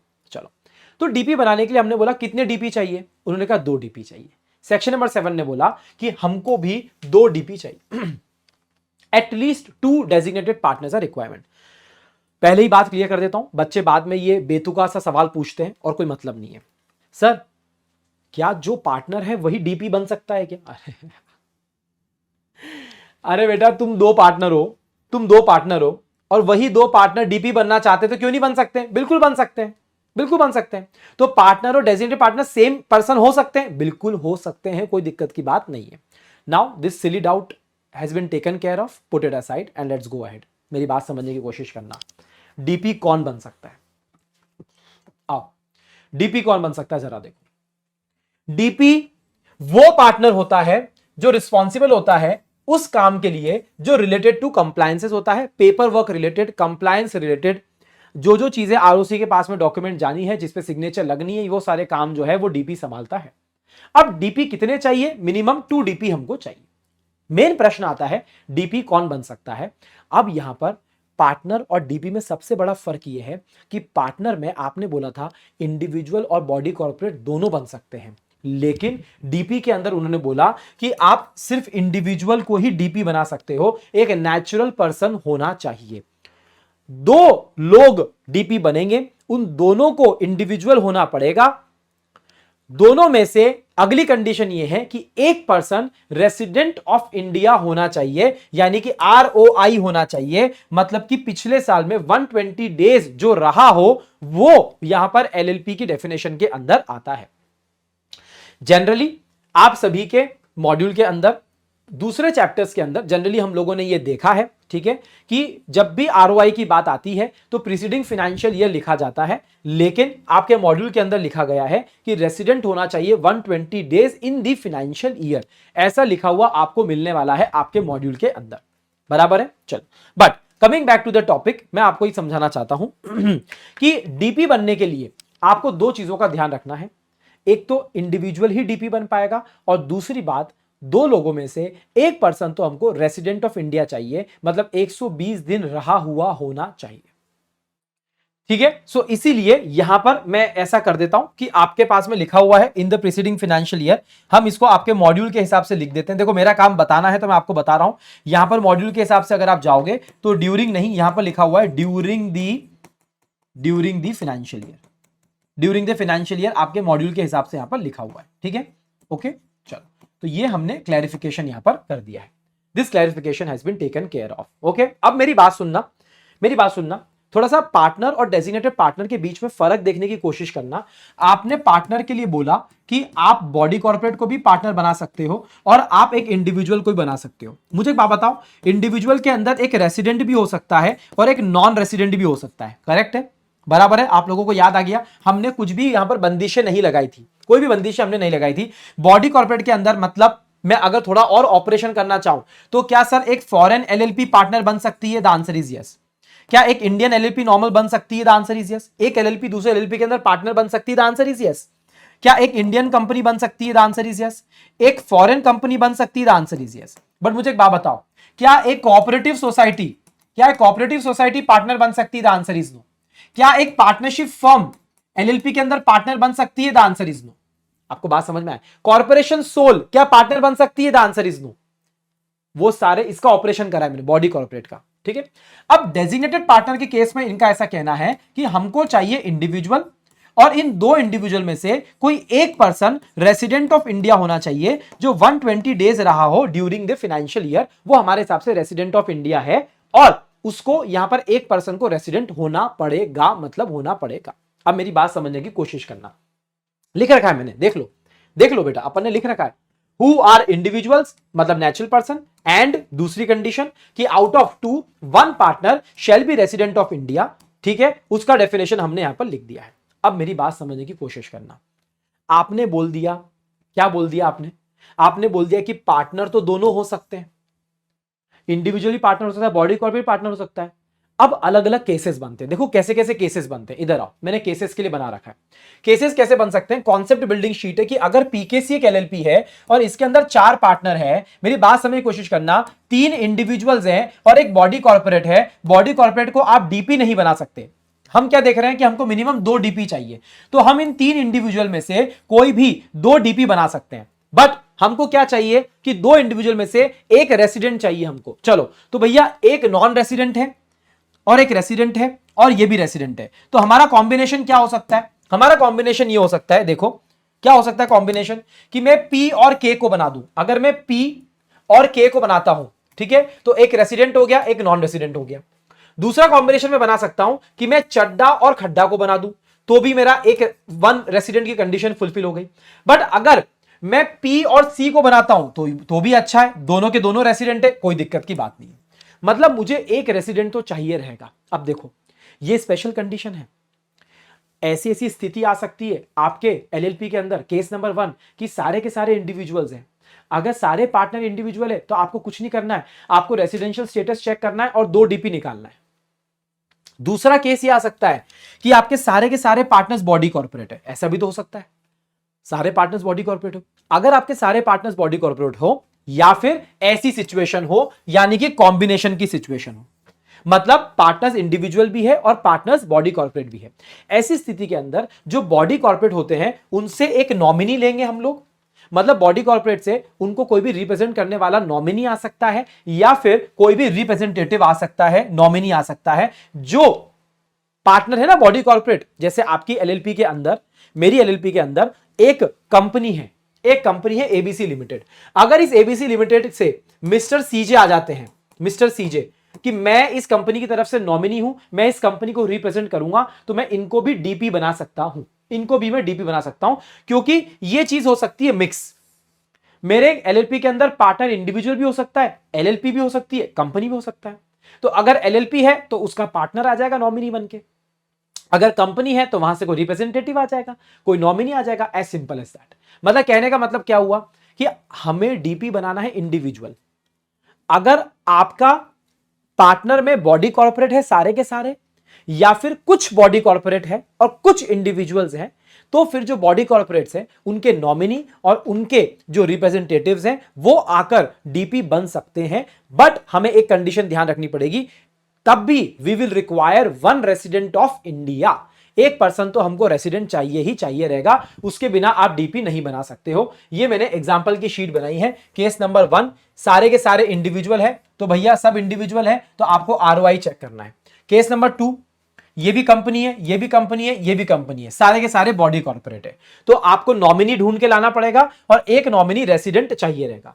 तीसरा कॉम्बिनेशन है, एक इंडिविजुअल है और 2 बॉडी कॉर्पोरेट है, तो इनके नॉमिनी आ जाएंगे और ये इंडिविजुअल आ जाएगा और आपको एक रेसिडेंट तब भी रखना पड़ेगा, एज सिंपल एज दैट। ठीक है, चलो अब अगर हम इस पूरी टेबल को देखें ध्यान से, इस पूरी टेबल को आप लोग देखो ध्यान से, आपके सारे पॉइंट यहां पर कवर हो जाएंगे। मैंने शायद ना बना भी रखे, मैं आपको बताता हूं, आगे बना रखा होगा मैंने, पूरी टेबल बना रखी मैंने। इधर आओ, इधर आओ, ये देखो आप कितनी सुंदर टेबल बना रखी है। अगर एक ही टेबल से तुमको समझना है ना, कंपनी, पार्टनरशिप फर्म और एलएलपी। देखो कंपनी के केस में मिनिमम मैक्सिमम मेंबर्स कितने होते हैं? प्राइवेट में 2, मैक्सिमम 200, पब्लिक में 7, कोई लिमिट नहीं है। पार्टनरशिप फर्म के अंदर पार्टनर कितने चाहिए? मिनिमम 2। मैक्सिमम कितना चाहिए? 464 सेक्शन बोलता है कंपनीज एक्ट का, मैक्सिमम 50 पार्टनर हो सकते हैं पार्टनरशिप फर्म के अंदर। एलएलपी के अंदर मिनिमम 2 पार्टनर चाहिए, बट मैक्सिमम कोई भी लिमिट नहीं है।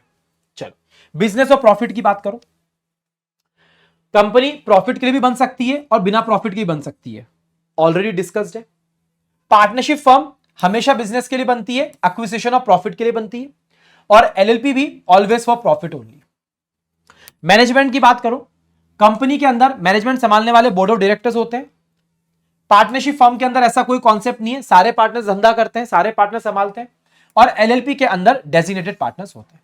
एक ही शीट पर तीनों एस्पेक्ट मैंने कंपनी, एलएलपी और पार्टनरशिप फर्म का यहां पर कवर किया है, ठीक है, ताकि कॉन्सेप्ट आपका एकदम पक्का हो जाए बस। ठीक है, अब इधर आओ, अब आप देखो डीपी और पार्टनर के बीच में कंपैरिजन, ये वाली शीट अब देखो, ये भी इंपॉर्टेंट शीट है।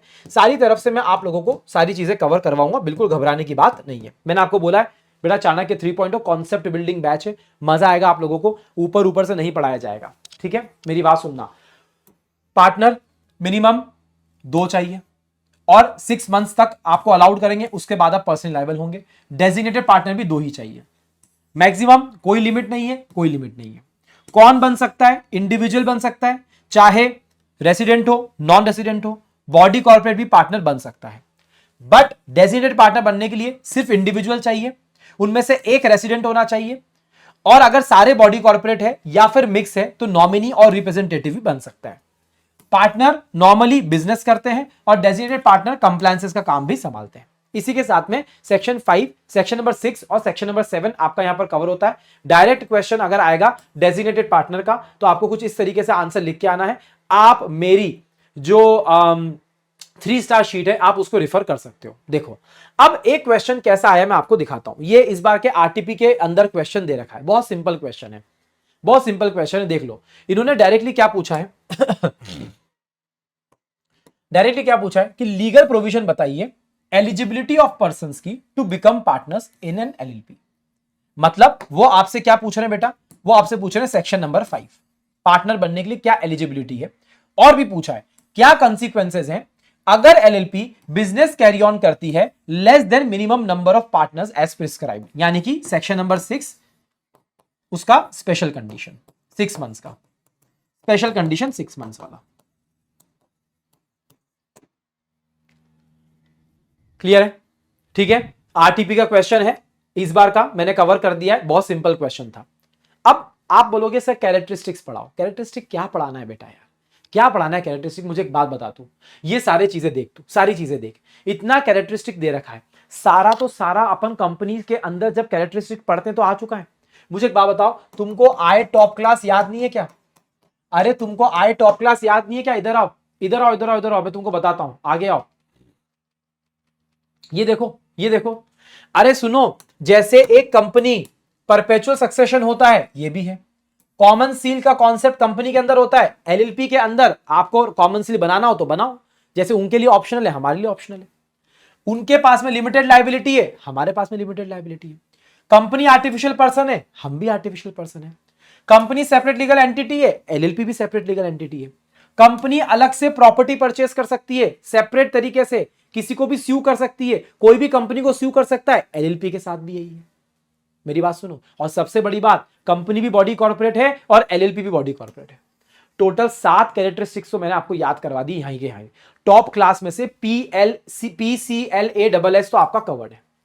ये कंपनी के एंगल से है। पार्टनरशिप के एंगल से कैरेक्टरिस्टिक क्या बनती है इसकी? एलएलपी का अग्रीमेंट होता है, एलएलपी का अग्रीमेंट होता है। तो टोटल 8 पॉइंट तो आपको याद हो गए कैरेक्टरिस्टिक्स के अंदर। अब कुछ अदर पॉइंट्स वो हम ऑलरेडी कवर कर चुके हैं, देखना, पढ़ते जाना, आपको सब पता है। मिनिमम और मैक्सिमम पार्टनर्स आपको समझ में आ गया है। मैनेजमेंट बिजनेस कौन संभालता है? डीपी संभालता है। बिजनेस होगा सिर्फ और सिर्फ प्रॉफिट के लिए, कवर्ड। फॉरेन एलएलपी हो सकती है एंड कन्वर्जन आप लोगों को पता है। टोटल 13 पॉइंट, टोटल 13 पॉइंट है इस लिस्ट में से जो मैं आपको यहां पर पढ़ा चुका हूं। सब एक एक करके, कुछ एक्स्ट्रा पॉइंट्स भी है, देखो बेटा कुछ एक्स्ट्रा पॉइंट्स भी है। मेरी बात सुनो, इधर आओ, इसमें से देखो क्या क्या हो चुका है अपना, अभी तुमको बताता हूं मैं। देखो, body corporate, perpetual succession, separate legal entity, common seal, limited liability, artificial legal person, LLP का अग्रीमेंट। हाँ, और कहां से आ गया? अब other points, minimum and maximum number of partners, management DP संभालते हैं, फॉरेन एलएलपी भी हो सकती है, बिजनेस सिर्फ प्रॉफिट के लिए होगा, और कन्वर्जन से रिलेटेड हमने बात यहां पर कर ली। सब कुछ हो गया। क्या छूटा? इन्वेस्टिगेशन छूटा, ई फाइलिंग छूटा, कॉम्प्रोमाइज छूटा, छोड़ देना, कोई दिक्कत की बात नहीं है। अब एक इंपॉर्टेंट कैरेक्टरिस्टिक हमको पढ़नी है, वो है म्यूचुअल एजेंसी। म्यूचुअल एजेंसी का कॉन्सेप्ट आपको बहुत अच्छे से समझना है। ये अकेली एक ऐसी कैरेक्टरिस्टिक है जिसको हमको ध्यान से यहां पर सुनना पड़ेगा। तो आओ मैं आपको समझाता हूं म्यूचुअल एजेंसी क्या है। देखो देखो यार, म्यूचुअल एजेंसी का कॉन्सेप्ट होता है पार्टनरशिप के अंदर। पार्टनरशिप के अंदर म्यूचुअल एजेंसी प्रेजेंट होती है। जब भी आपसे पूछा जाएगा कि एलएलपी के अंदर म्यूचुअल एजेंसी का कॉन्सेप्ट है या नहीं है, तो आपको कुछ ये बुलेट पॉइंट्स है जो आपको हमेशा याद रखने रहेंगे। देखो मेरी बात सुनो, मेरा आप लोगों से प्रश्न ये रहेगा कि क्या यहां पर पार्टनर्स की लायबिलिटी लिमिटेड है कि अनलिमिटेड है? आपका आंसर क्या आएगा? लिमिटेड है। करेक्ट है ना? यही आएगा ना आपका आंसर कि लिमिटेड है। जब पार्टनरशिप लिमिटेड, जब लायबिलिटी लिमिटेड होगी, कैसे होगी? कैसे होगी? कब होती है? जब एलएलपी अलग है और उसके पार्टनर्स अलग है। ठीक है सर, एक बात बताओ, अगर एक पार्टनर ने कुछ गलती कर दी, दूसरा पार्टनर फंसेगा क्या? पार्टनरशिप फॉर्म के अंदर फंसेगा, एलएलपी के अंदर नहीं फंसेगा। सर तो म्यूचुअल एजेंसी यहां पर है कि नहीं है? अरे सुनो, आधा आंसर हां है, आधा आंसर ना है। सर कैसे बोल रहे हो? पार्टनर और पार्टनर का रिश्ता नहीं है एलएलपी के अंदर, पर पार्टनर और एलएलपी का रिश्ता तो है। फिर से सुनना, एक पार्टनर दूसरे पार्टनर को बाइंड नहीं कर सकता एलएलपी के अंदर। क्यों? यहां पर एक पार्टनर दूसरे पार्टनर का एजेंट नहीं है, एक पार्टनर दूसरे पार्टनर का प्रिंसिपल भी नहीं है। पार्टनरशिप फर्म के अंदर ऐसा होता है बेटा। पार्टनरशिप फर्म के अंदर क्या होता है कि यहां देखो लिख रखा है मैंने, पार्टनरशिप फर्म के अंदर क्या होता है, ये देखो। म्यूचुअल एजेंसी मतलब क्या होता है?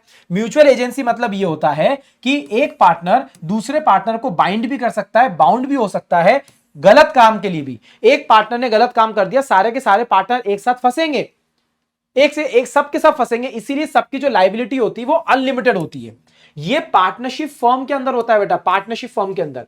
एलएलपी के अंदर ऐसा नहीं होता है। हम पार्टनरशिप फर्म में बोलते थे म्यूचुअल एजेंसी प्रेजेंट है, क्यों? Every partner is an agent and principal of another partner, correct? But यहां पर ऐसा नहीं है। यहां पर एलएलपी के अंदर एक पार्टनर का दूसरे पार्टनर से कोई रिश्ता नहीं है, इसलिए मैंने बुलेट पॉइंट्स में लिख रखा है, one partner can not bind और be bound by the other partner. मतलब सर बोलना क्या चाहते हो? हम ये बोलना चाहते हैं कि एक पार्टनर्स या सारे पार्टनर्स एक दूसरे को लायबल नहीं है किसी भी रॉन्गफुल एक्ट के लिए, तब भी तो उनकी लायबिलिटी लिमिटेड रहेगी, वरना तो लायबिलिटी अनलिमिटेड हो जाती ना पार्टनरशिप फर्म जैसे। सर बोलना क्या चाहते हो? हम ये बोलना चाहते हैं कि पार्टनर्स एक दूसरे के ना तो एजेंट है ना प्रिंसिपल। एक पार्टनर दूसरे पार्टनर से एजेंट प्रिंसिपल का रिश्ता नहीं निभा रहा है, बट सुनो, ये सिक्के का एक तरफ का हिस्सा है, सिक्के का दूसरा हिस्सा क्या है? एक पार्टनर दूसरे पार्टनर को तो मना कर सकता है कि मैं तेरी हरकतों के लिए लायबल नहीं रहूंगा एलएलपी के अंदर, पर एक पार्टनर हमेशा अपनी एलएलपी के लिए एजेंट रहेगा। But partners are agent of LLP, this is true, this is true. हां, obviously only for business purpose, obviously for business purpose, मुझे कोई पर्सनल चीजों की बात नहीं करनी है। बहुत इंपॉर्टेंट शीट है बेटा, बहुत इंपॉर्टेंट शीट है, इसको ध्यान रखना अच्छे से। हाँ, इसको अच्छे से ध्यान रखना। मैं कोशिश करता हूं इसके बड़ा स्टार बनेगा क्या? ये लो, ये लो, ठीक है, बहुत इंपॉर्टेंट है, इसका ध्यान रखना। ठीक है, ये देख लो, one partner is not an agent और प्रिंसिपल ऑफ अनदर पार्टनर। मतलब इन दोनों के बीच में, पार्टनर टू पार्टनर के बीच में म्यूचुअल एजेंसी नहीं है, बट हर पार्टनर एलएलपी का तो एजेंट होता है बिजनेस पर्पस के लिए। ऐसा हमको सेक्शन 26 ने पढ़ाया है, जो कि एलएलपी एक्ट का इंपॉर्टेंट सेक्शन है, सेक्शन नंबर 26। ठीक है, सो आपको म्यूचुअल एजेंसी का कॉन्सेप्ट भी समझ में आ गया होगा।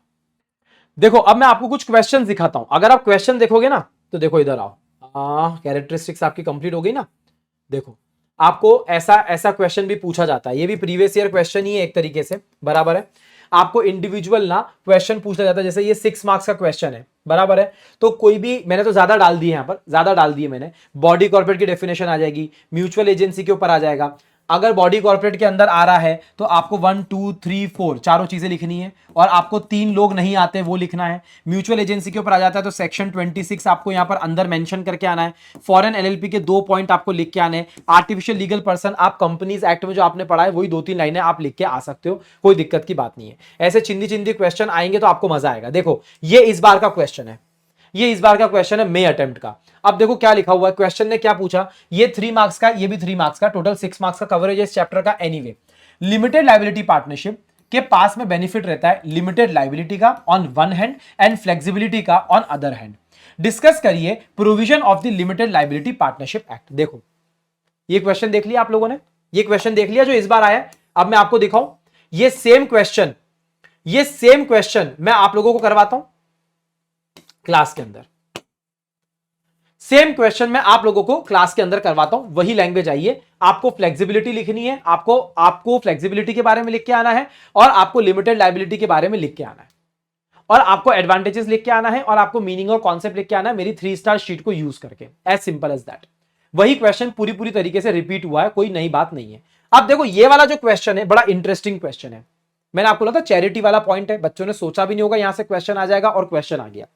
राजू और उसका फ्रेंड अनिल ने अप्रोच किया है मुझको कि मुझे एलएलपी बनाना है। उनका ऑब्जेक्ट क्या है कि उनको एलएलपी बनाना है चैरिटेबल स्कूल बनाने के लिए, फ्री एजुकेशन देने के लिए गरीब बच्चों को। आपका सजेशन क्या रहेगा according to the provision of LLP act? अब आपको ध्यान आया, यहां पर उसकी एक इंपॉर्टेंट कैरेक्टरिस्टिक आएगी, वो क्या है? Only for business. आपको याद आएगा ओनली फॉर प्रॉफिट, और आपका आंसर रहेगा नो, आप ये नहीं कर सकते। आपका आंसर आएगा नो। देखो, समय बदल चुका है बच्चों, इंस्टीट्यूट चेक कर रहा है बच्चा होशियार कितना है, उसके साथ में इंस्टीट्यूट ये भी चेक कर रहा है कि उस बच्चे ने पूरा सिलेबस पढ़ा है कि नहीं पढ़ा है। कि सिर्फ सिलेक्टिव स्टडी करके जाओगे ना, हालत खराब हो जाएगी बेटा। सिलेक्टिव स्टडी मजा नहीं आने वाला है, पहले ही बता रहा हूं मैं, ठीक है। चलो, ये आपका first half of the chapter complete होता है। अब हम आ रहे हैं second half of the chapter के अंदर। बहुत ही चिंदी है यहां पर, जो इंपॉर्टेंट सेक्शन है वो है सेक्शन नंबर 17, जो हमारा टाइम लेने वाला है, और 11 और 12 ये टाइम लेने वाले हैं, ज्यादा कुछ भी नहीं होने वाला है। सबसे पहले मैं 11-12 बताता हूं। 11-12 के अंदर भी मैंने पूरी 3 स्टार शीट बना के रखी है। इनकॉर्पोरेशन कैसे होता है उसके डॉक्यूमेंट 11 के अंदर है, और जो सर्टिफिकेट मिलता है, रजिस्ट्रेशन का सर्टिफिकेट मिलता है, बराबर है, सर्टिफिकेट ऑफ रजिस्ट्रेशन COR लिख देता हूं मैं, है ना, वो आपको 12 के अंदर मिलता है विदिन 14 डेज। विदिन 14 डेज मतलब जब आप सेक्शन नंबर 11 को पूरी तरीके से सेटिस्फाई कर देते हो, और जो जो डॉक्यूमेंट्स की रिक्वायरमेंट है वो आप ROC को दे देते हो, तो सेक्शन नंबर 12 के अंदर आपको सर्टिफिकेट ऑफ रजिस्ट्रेशन मिलता है। वो भी आपको मिलता है मात्र और मात्र 14 दिनों के अंदर। ठीक है, ओके। ये 11 और 12 के अरे खत्म नहीं करा है, अभी पढ़ाऊंगा अभी ओवरव्यू दे रहा हूं। 13 एक लाइन का सेक्शन है, रजिस्टर्ड ऑफिस होना चाहिए। करस्पॉन्डेंस कैसे करोगे, बातचीत कैसे करोगे, दिखा दूं? सेक्शन नंबर 13 तो मैं पढ़ाऊंगा ही नहीं वापस, इसलिए पहले दिखा देता हूं। देखो आ जाओ, सेक्शन नंबर 13 ने हमको ये बोला है, हाँ ये 2 शीट है सेक्शन नंबर 13 में, point number 1, point number 2, point number 3 and point number 4। Point number 4 के अंदर पेनल्टी है, ठीक है, मैंने सब कुछ यहां पर कवर कर लिया है। रजिस्टर्ड ऑफिस ने ये बोला है सेक्शन नंबर 13 ने कि हर एलएलपी का रजिस्टर्ड ऑफिस होना चाहिए, कम्युनिकेशन पर्पस के लिए, कॉरेस्पॉन्डेंस पर्पस के लिए, कभी कुछ नोटिस भेजना हो, चाहे पार्टनर को भेजना हो, चाहे एलएलपी को भेजना हो, चाहे डेजिग्नेटेड पार्टनर को भेजना हो, किसी को भी अगर कुछ डॉक्यूमेंट आपको सर्व करना है तो आप कहां करोगे? इसी एड्रेस पे करोगे। आप पोस्ट करोगे, सर्टिफिकेट ऑफ पोस्ट करोगे तो कुछ तो एड्रेस लिखना पड़ेगा ना आपको, तो आपके रजिस्टर्ड ऑफिस होना चाहिए। सर एक बार बन गया तो क्या चेंज नहीं कर सकते? करो ना भैया, किसने मना किया? आप कर दो, आप बिल्कुल चेंज कर सकते हो। आपको आरओसी को नोटिफाई करना पड़ेगा कि सुनो ये प्रिस्क्राइब्ड फॉर्म है, वो आपको अभी नहीं पढ़ना है, प्रिस्क्राइब्ड फीस है वो आपको नहीं पढ़ना है। आपके लिए बेस्ट पार्ट है, आप सब जगह प्रिस्क्राइब्ड फॉर्म और प्रिस्क्राइब्ड फीस लिख सकते हो, और ये उसकी चिंदी सी पनिशमेंट है जो यहां पर लिखी गई है, ठीक है। तो ये है सेक्शन नंबर 13, सेक्शन नंबर 13। और सेक्शन नंबर 14 भी बहुत ही चिंदी है। सेक्शन नंबर 14 बोलता है जब 11-12 के अंदर आपको इनकॉर्पोरेशन हो जाएगा तो आपके अंदर क्या बदलेगा? बेटा मैं हमेशा बोलता हूं इसके लिए आपको रिलेट करना है सेक्शन नंबर 9। सेक्शन नंबर 9 आपको रिलेट करना है किसका? कंपनीज एक्ट का। आपको याद है effect of incorporation, section number 9। यार देखो ना, एक बार रजिस्ट्रेशन हो गया, अब से बेटा एलएलपी ये बोल रही है मैं भी बॉडी कॉर्पोरेट हूं, मैं भी बॉडी कॉर्पोरेट हूं। क्या वो बोल रही है? मेरे पास भी कॉमन सील आ सकती है, मेरे पास में बॉडी कॉर्पोरेट के फीचर्स आ गए, मैं सेपरेट लीगल एंटिटी हूं, आर्टिफिशियल लीगल पर्सन बन चुकी हूं, परपेचुअल सक्सेशन है, लिमिटेड लाइबिलिटी है, मेरी सेपरेट प्रॉपर्टी है, सेपरेट प्रॉपर्टी मैं ओन कर सकती हूं, कोई भी मुझे सू कर सकता है, मैं भी किसी को सू कर सकती हूं। ये सारी कैरेक्टरिस्टिक्स एक बार रजिस्ट्रेशन होने के बाद में आ जाती है, और ये औकात किसने दी है? सेक्शन नंबर 14 ने दी है। बराबर है? चलो, तो 13 और 14 हो गया। तो एक काम करते हैं, 11 और 12 को अच्छे समझ लेते हैं कि आखिरकार इनकॉर्पोरेशन हमको करना क्या रहता है और क्या क्या डॉक्यूमेंट्स हमको चाहिए रहते हैं। Let's see.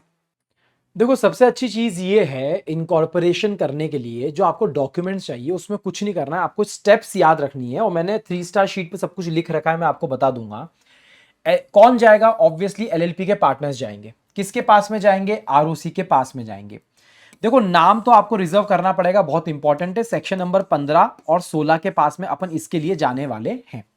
इनकॉर्पोरेशन के डॉक्यूमेंट हमको साथ में लगेंगे। जैसे कंपनी के अंदर स्टेटमेंट लगता है वैसे हमको यहां पर भी स्टेटमेंट लगेगा। स्टेटमेंट किस किस से लगेगा वो मैं आपको बताने वाला हूं, और आपको यहां पर प्रिस्क्राइब्ड फॉर्म और प्रिस्क्राइब्ड फीस आप लोगों को याद रखना है। इससे ज्यादा आपको कुछ भी नहीं करना है। ये एक मैंने स्क्रीनशॉट है जो मैं लाया हूं आपके इंटरमीडिएट की बुक से। ये सिर्फ जस्ट फॉर नॉलेज है, आप इसको देख सकते हैं, पर ये आपके कोर्स में नहीं है।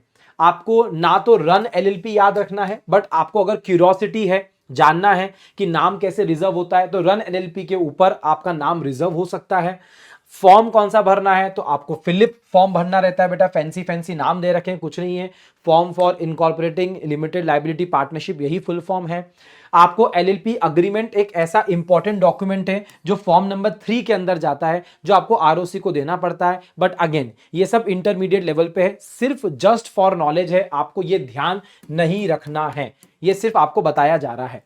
तो हमको क्या ध्यान रखना है कि सेक्शन नंबर 11 के हिसाब से पूरी प्रोसेस क्या होगी। सेक्शन नंबर 11 के हिसाब से होगा जब 2 या 2 से ज्यादा लोग, देखो भैया सिंपल सा फंडा है, 2 या 2 से ज्यादा लोग मतलब कि मेरे पार्टनर्स जो बिजनेस रन करना चाहते हैं। ऑब्वियसली किस चीज के लिए बिजनेस रन कर रहे हैं? जो लॉफुल है। किस चीज के लिए कर रहे हैं? प्रॉफिट कमाने के लिए। तो वो आरओसी को अप्लाई कर सकते हैं। आपने देखा मैंने कितने स्टाइल से बेसिक चीजों को कंप्लीट करा बेटा।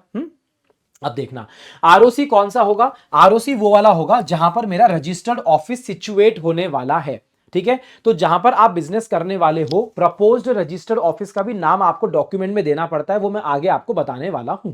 बराबर है? तो उस आरओसी के पास में जहां पर मेरा रजिस्टर्ड ऑफिस होने वाला है, मैं सारे डॉक्यूमेंट्स भेजूंगा।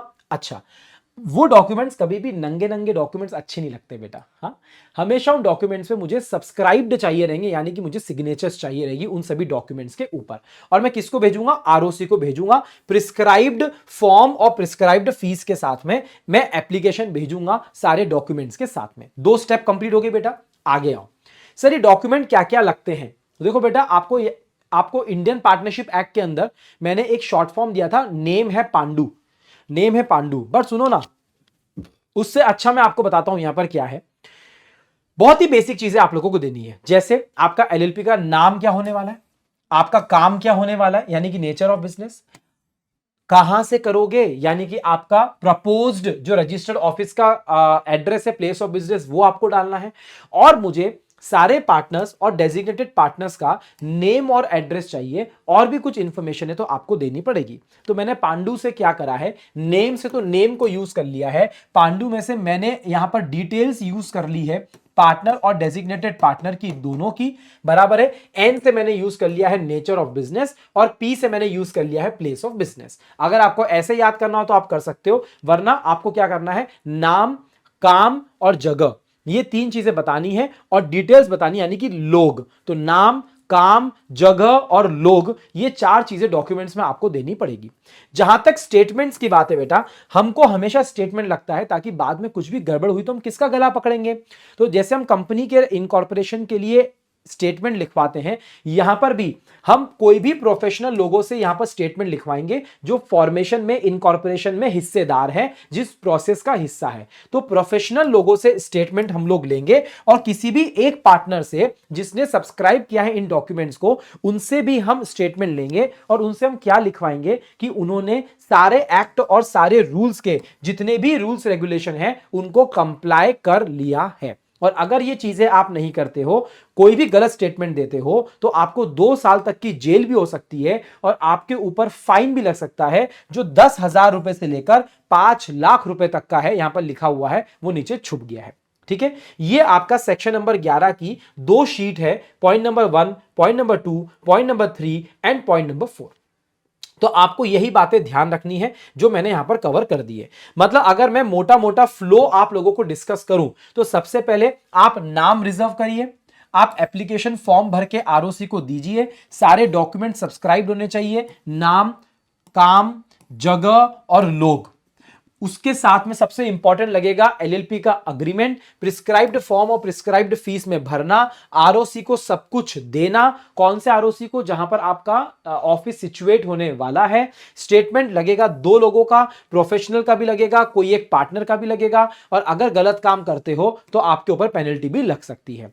यह सब कुछ अगर सही हो जाएगा सेक्शन नंबर 11 के हिसाब से, तो 12 के अंदर रजिस्ट्रार सेटिस्फाई होने के बाद में आपको सर्टिफिकेट ऑफ इनकॉर्पोरेशन इशू करेगा 14 दिनों के अंदर, और यह अपने आप में कंक्लूसिव एविडेंस होता है। But this is after complying section number 11। अगर सेक्शन नंबर 11 कंप्लाई नहीं हुआ तो सेक्शन नंबर 12 के अंदर आपको रजिस्ट्रेशन का सर्टिफिकेट नहीं मिलेगा।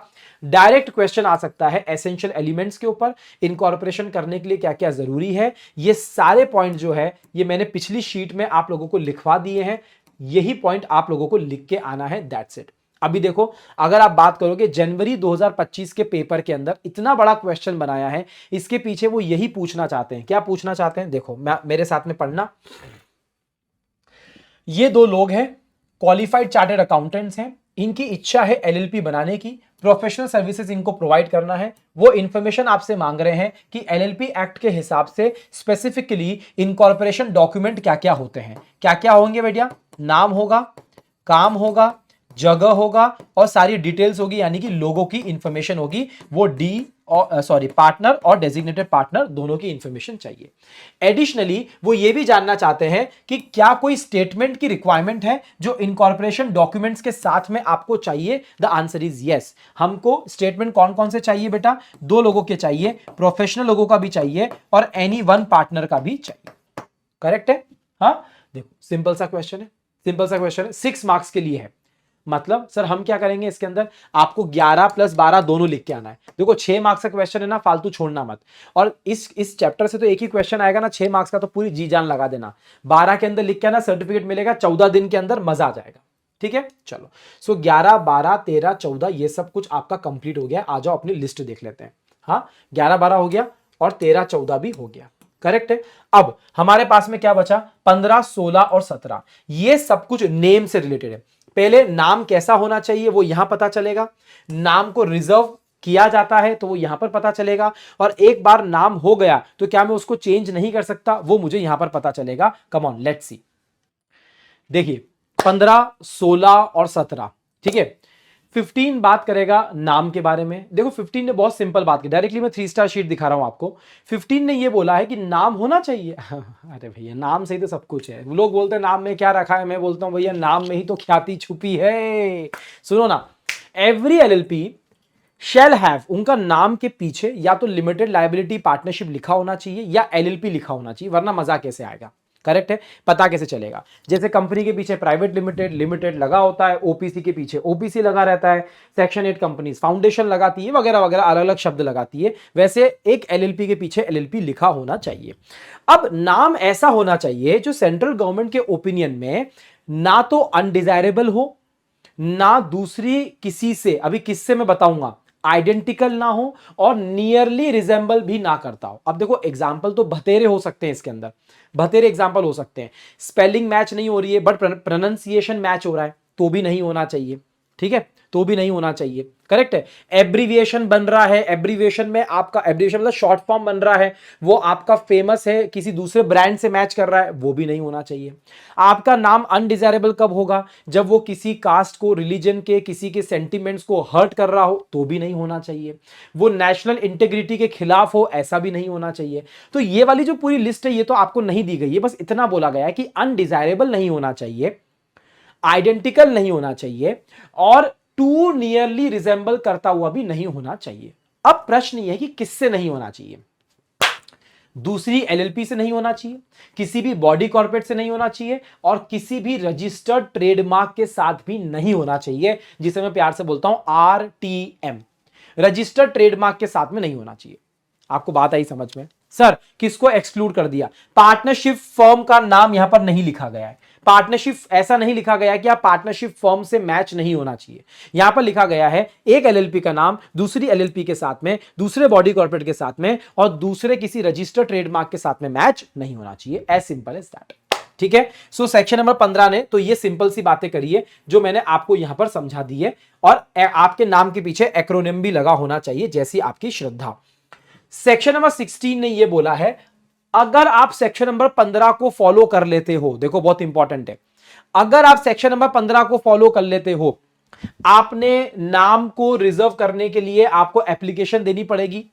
मैंने दिखाया था ना रन एलएलपी, आपको आरओसी को अप्लाई करना पड़ेगा कि सुनो यार हमने सोचा है पप्पू एलएलपी नाम होना चाहिए, हमारा क्या होना चाहिए, पप्पू एलएलपी। ठीक है, तो भैया हो सकता है सेंट्रल गवर्नमेंट बोले कि यार ये तो अनडिजायरेबल है किसी के नाम से मैच होता है, मुझे नहीं पता किसके नाम से मैच होता है बट अगर होता है तो हो सकता है अनडिजायरेबल हो। बट एनीवे आरओसी सबसे पहले सेक्शन नंबर 15 को देखेगी कि सेक्शन नंबर 15 के हिसाब से फॉलो हो रहा है कि नहीं हो रहा है। बराबर है। आप प्रिस्क्राइब्ड फॉर्म के अंदर प्रिस्क्राइब्ड मैनर के हिसाब से प्रॉपर जो भी फीस वगैरह चाहिए वो आप लो, आरओसी को अप्लाई करो। मेरा प्रश्न है कि आरओसी को अप्लाई कौन कर सकता है। दो लोग आरओसी को अप्लाई कर सकते हैं, नंबर 1 एंड नंबर 2। देखो सबसे पहली बात फ्रेश एलएलपी। फ्रेश एलएलपी मतलब जो पहली बार एलएलपी बन रही है वो आरओसी को अप्लाई करेगी कि सुनो हम पहली दफा आरओसी बन रहे हैं, हमारा ये नाम रखने की इच्छा है, ये हमारा प्रपोज्ड नेम है, आप इसको रिजर्व कर दो। दूसरा पर्सन वो हो सकता है जो फ्रेश एलएलपी तो नहीं है, वो ओल्ड एलएलपी है और वो अपना नाम चेंज करना चाह रहा है। मतलब अगर आपको अपनी इच्छा से वॉलेंटरीली अगर आपको नाम चेंज करना है तो आप सेक्शन नंबर 16 के थ्रू आप अपना नया नाम रिजर्व करने के लिए एप्लीकेशन दे सकते हो सेक्शन नंबर 16 के अंदर। ये इनडायरेक्टली आपको बोला जा रहा है, सेक्शन नंबर 16 आपको ये बता रहा है कि आप नाम रिजर्व करना है प्रिस्क्राइब्ड फॉर्म प्रिस्क्राइब्ड मैनर के हिसाब से, आप फीस वगैरह दे दो, आरओसी को दे दो। आरओसी सेक्शन नंबर 15 को चेक करके आएगी, सेक्शन नंबर 15 के हिसाब से सारी कंडीशन फुलफिल होनी चाहिए, आइडेंटिकल नहीं होना चाहिए, अनडिजायरेबल नहीं होना चाहिए, नियरली रिजेंबल करता हुआ भी नहीं होना चाहिए, वो सब चीजें हो जाएगी। ये दो तरीके के लोग, अगर आप पहली बार एलएलपी बना रहे हो या आप अपना नाम चेंज कर रहे हो, आप आरओसी को एप्लीकेशन दे सकते हो। आरओसी सब कुछ सेटिस्फाई होने के बाद में, पैसा आने के बाद में, फॉर्म आने के बाद में, सेक्शन नंबर 15 के हिसाब से सब कुछ होने के बाद में वो आपका नाम रिजर्व करेगी 3 महीनों के लिए। जिस डेट से आपने रजिस्ट्रार को इंटीमेट किया है वहां से 3 महीने तक आपका जो नाम है वो रिजर्व रहेगा upon receipt of application by the LLP.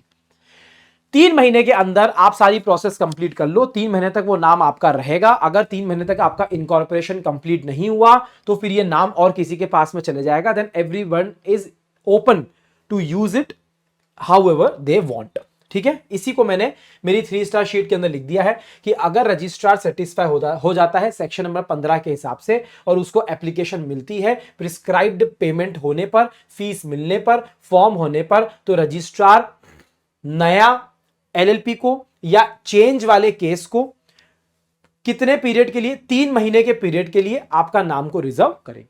ठीक है, यह है आपका सेक्शन नंबर 16।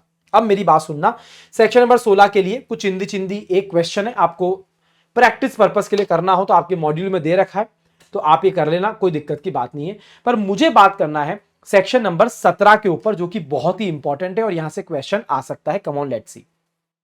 देखो कभी कभी क्या होता है ना कि नाम गवर्नमेंट ने, सेंट्रल गवर्नमेंट ने, आरओसी ने आपको अप्रूव करके दे दिया, करेक्ट है, पर इन एडवर्टेंस, क्या शब्द बोला मैंने, इन एडवर्टेंस, मेरी बात समझने की कोशिश करना। सेक्शन नंबर 17 में हेडिंग आपको दिखेगी change of name of LLP.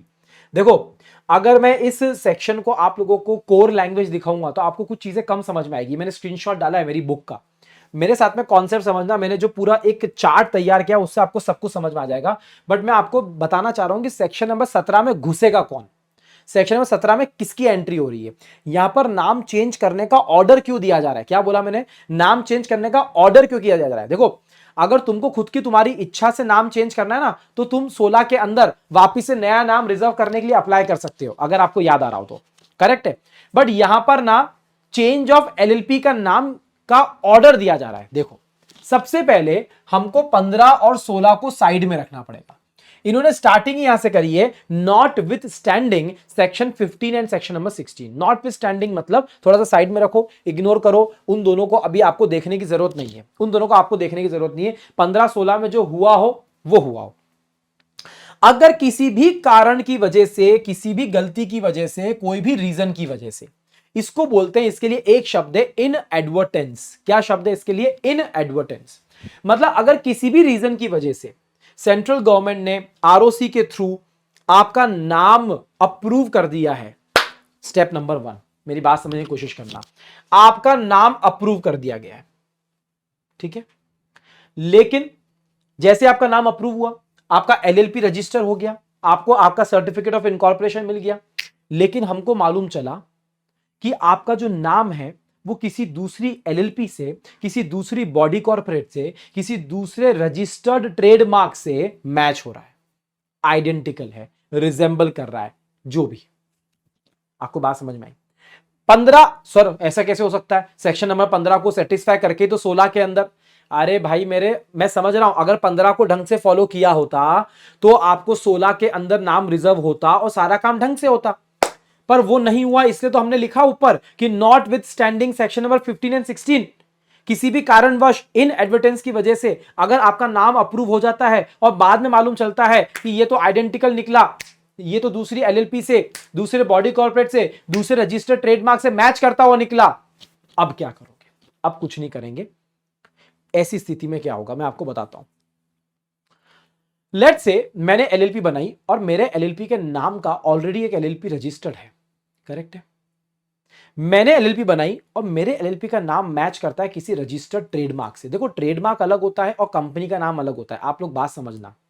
Trademark अलग है बेटा, ट्रेडमार्क अलग है। ट्रेडमार्क आपके प्रोडक्ट का ब्रांड होता है, प्रोडक्ट का जो ब्रांड का नाम है ना आपका, वो है, वो आपका ट्रेडमार्क होता है, करेक्ट है। तो वो जो ट्रेडमार्क का प्रोपराइटर है, यानी कि वो ट्रेडमार्क का जो ओनर है, वो जाएगा सेंट्रल गवर्नमेंट के पास में, हेलो हेलो हेलो भाई साहब क्या कर दिया आपने, अकल नहीं है आपके अंदर। अरे अरे सॉरी, ऐसे बात नहीं कर सकते। Hello sir, how are you. वो आपने जो कुछ टाइम पहले एक एलएलपी बना के दी है ना, आरओसी को बोल रहे हैं, आपने जो एलएलपी बना के दी है ना, मेरा नाम है ना, मेरे नाम से मैच कर रहा है। ओ भाई साहब, आप कौन, नहीं मेरा ये ब्रांड रजिस्टर्ड है ना, मेरा ट्रेडमार्क है, देखो टीएम, देखो ऐसा लिखा हुआ है टीएम, देखा होगा ना बहुत सारी जगह टीएम, ऐसा टीएम मतलब ट्रेडमार्क है, सी मतलब कॉपीराइट है, लिखा होता है ना, आर मतलब रजिस्टर्ड है, ऐसे आपने सिंबल्स देखे होंगे, बराबर है। तो अगर रजिस्टर्ड ट्रेडमार्क का ओनर प्रोप्राइटर जाता है कि सुनो भाई साहब आपने गलत नाम दे दिया है, ये नाम मेरे नाम से मैच होता है, सेंट्रल गवर्नमेंट बोलेगी अरे यार ये क्या हो गया यार, ये क्या हो गया, एक काम करो, हेलो सीजे, सीजे वो आपको जो नाम दिया है ना वो गलत दे दिया है, अरे सर आपने तो अप्रूव किया, हाँ वो नाम गलत हो गया है, आप एक काम करो अगले 3 महीने के अंदर, कहां गया सॉरी, अगले 3 महीने के अंदर आपको अपना एलएलपी का नाम चेंज करना है। मतलब यहां पर एलएलपी को ऑर्डर दिया जा रहा है, मेरी बात सुनो, यहां पर एलएलपी खुद की इच्छा से नाम चेंज नहीं कर रही है, यहां पर एलएलपी को ऑर्डर दिया जा रहा है, क्यों, किसी ने चुगलखोरी करी है, वो चुगलखोरी करने वाला इंसान कौन है, रजिस्टर्ड ट्रेडमार्क आरटीएम, आरटीएम का प्रोप्राइटर है, वो आया है, उसने बोला है कि नाम मैच होता है, 3 महीने के अंदर मुझे ऑर्डर मिलेगा कि मुझे नाम चेंज करना है। अब मेरी बात सुनो, ये आरटीएम का प्रोप्राइटर जब जागो तभी सवेरा है क्या, नहीं नहीं, इस आरटीएम के प्रोप्राइटर को, ओनर को मुझे इन्फॉर्म करना पड़ेगा 3 साल के अंदर अंदर, 3 साल के अंदर अंदर। मेरी बात सुनना, अगर मुझे एलएलपी, मैं नया एलएलपी हूं, बराबर है, मैं नया एलएलपी हूं, मुझे सितंबर 2020 के अंदर मेरा सर्टिफिकेट ऑफ इनकॉर्पोरेशन आया, बराबर है, करेक्ट है, ये मैच हो रहा है किसी रजिस्टर्ड ट्रेडमार्क से, तो रजिस्टर्ड ट्रेडमार्क का जो प्रोप्राइटर है वो जाएगा, वो जाएगा और वो कंप्लेन करेगा, वो कंप्लेन करेगा तो वो कब तक कर सकता है, 3 साल तक कर सकता है, 3 साल तक। 3 साल कब से काउंट करे जाएंगे, जब से मैं बना हूं तब से, जब से मैंने नाम चेंज किया है तब से, नाम चेंज करने का केस भी हो सकता है ना, नया भी केस हो सकता है, नाम चेंज करने का केस भी हो सकता है, जब से मैंने नाम चेंज किया तब से 3 साल के अंदर अंदर वो जाके कंप्लेन कर सकता है, 2021, 2022 और 2023, वो सितंबर 2023 तक कंप्लेन कर सकता है कि सुनो, जैसे ही इसका कंप्लेन आएगा मेरे पास में ऑर्डर आएगा कि 3 महीने के अंदर अंदर आप नाम चेंज कर लो। अब सुनो, 2 बातें हो सकती है, या तो एलएलपी यहां पर मेरी बात मानेगी या फिर एलएलपी मेरी बात नहीं मानेगी। अगर एलएलपी 3 महीने के अंदर नाम चेंज नहीं करती है तो सेंट्रल गवर्नमेंट का दिमाग खराब हो जाएगा, सेंट्रल गवर्नमेंट बोलेगी कि अगर तूने नहीं सुना है मैं सुओ मोटो, यानी कि मैं मेरे हिसाब से तेरा नाम चेंज कर दूंगी और तुझे जो करना है तू वो कर, फिर तुझे जो करना है फिर तू कर, तुझे बाद में चेंज करना है तो आप सेक्शन नंबर 16 के अंदर जाके चेंज कर सकते हो, पर आपको नाम चेंज करना पड़ेगा। आपने किया ही नहीं ना, आपको 3 महीने का टाइम दिया था, नहीं किया, मैं सुओ मोटो यानी अपनी इच्छा से आपका नाम चेंज कर रही हूं, क्योंकि आपको बोला था आपने नहीं करा तो भैया फिर मामला अलग हो जाएगा, ठीक है। अब सुनो, अगर मैंने उनकी बात सुन ली तो फिर क्या होगा मैं आपको बताता हूं। अगर मैंने उनकी बात सुन ली, मतलब एलएलपी ने 3 महीने के अंदर अगर नाम चेंज कर दिया तो फिर आरओसी को नोटिस भेजना पड़ेगा 15 दिनों के अंदर अंदर कि सुनो यार, मेरे पास में सेंट्रल गवर्नमेंट का ऑर्डर आया था नाम चेंज करने के लिए, तो मैंने नाम चेंज कर दिया है, 15 दिन के अंदर आरओसी को आप इंटीमेट कर दो, नोटिस भेज दो। आरओसी क्या करेगा, आरओसी अगले 30 दिनों के अंदर अंदर, अगले 30 दिनों के अंदर अंदर आरओसी मुझे नया सर्टिफिकेट ऑफ इनकॉर्पोरेशन बना के देगा, ताकि जिसके हिसाब से मैं अपना नया एलएलपी अग्रीमेंट बना सकता हूं, एज सिंपल एज दैट, ठीक है। ये पूरा का पूरा फ्लो रहेगा जो आपको यहां पर ध्यान रखना है। मैं आपको यहां से दिखा देता हूं, देखो चेंज ऑफ एलएलपी, एलएलपीज नेम कैसा होगा यहां पर देखना जरा। Not with standing section 15 and 16, सबसे पहले हमने लिखा इन एडवर्टेंस की वजह से या कोई गलती की वजह से अगर एलएलपी का नाम रजिस्टर हो जाता है जो आइडेंटिकल है या बहुत ज्यादा रिजेंबल होता है किसी दूसरी एलएलपी, रजिस्टर्ड ट्रेडमार्क या बॉडी कॉर्पोरेट के साथ में, तो फिर अगर किसी ने एप्लीकेशन दी है, दूसरी एलएलपी ने एप्लीकेशन दी है या फिर दूसरे आरटीएम के प्रोप्राइटर ने मुझे एप्लीकेशन दी है सेंट्रल गवर्नमेंट को, तो सुनो ये एप्लीकेशन कितने टाइम तक दे सकता है, 3 साल तक ही एप्लीकेशन दे सकता है from the date of incorporation, जब से मेरी एलएलपी बनी है या फिर जब से रजिस्ट्रेशन हुआ है या जब से मैंने नाम चेंज किया है तब से। क्योंकि सर 3 साल के पीछे लॉजिक क्या है, देखो 3 साल के अंदर तो मैं भी ब्रांड बन चुका हूं ना, तुम रजिस्टर्ड ट्रेडमार्क हो, तुम बोल रहे हो कि भैया सर ये मेरी एक ऑलरेडी चाय बिकती है सर, हाँ नमक बिकता है मेरा सर, खट्टा नमक के नाम से मेरा नमक बहुत फेमस है, मेरा रजिस्टर्ड ट्रेडमार्क है सर, और आपने खट्टा एलएलपी बना के दे दी, तो खट्टा एलएलपी बना के दी तो तू 5 साल के बाद उठ के आएगा कि यार अरे सर वो देखो ना आपने 5 साल पहले एक एलएलपी बनाई थी सेंट्रल गवर्नमेंट और मेरा तो, अरे 5 साल में तो वो भी ब्रांड बन चुका है ना, खट्टा एलएलपी भी फेमस हो चुका है, अब दोनों मार्केट में है, तो आपको 3 साल के अंदर अंदर ही आना पड़ेगा। इसके पीछे लॉजिक ये है, जैसे ही 3 साल के अंदर एप्लीकेशन मिलती है सेंट्रल गवर्नमेंट को, सेंट्रल गवर्नमेंट डायरेक्ट कर सकता है एलएलपी को नाम चेंज करने के लिए 3 महीनों के अंदर अंदर। देखो आपको कितनी चीजें याद रखनी है, 3 इयर्स पहला, दूसरा 3 मंथ्स, ठीक है, 3 मंथ्स के अंदर अंदर आपको नाम चेंज करना रहेगा, बराबर है। जब से सेंट्रल गवर्नमेंट ने डायरेक्शन दिया तब से 3 मंथ्स के अंदर अंदर आपको करना रहेगा। अब अगर आप कर लेते हो, पॉइंट नंबर 1, अगर एलएलपी ये चेंजेस कर देता है तो सुनो, 15 दिनों के अंदर अंदर आपको आरओसी को इंटीमेट करना पड़ेगा, नोटिस देना पड़ेगा along with the order of central government.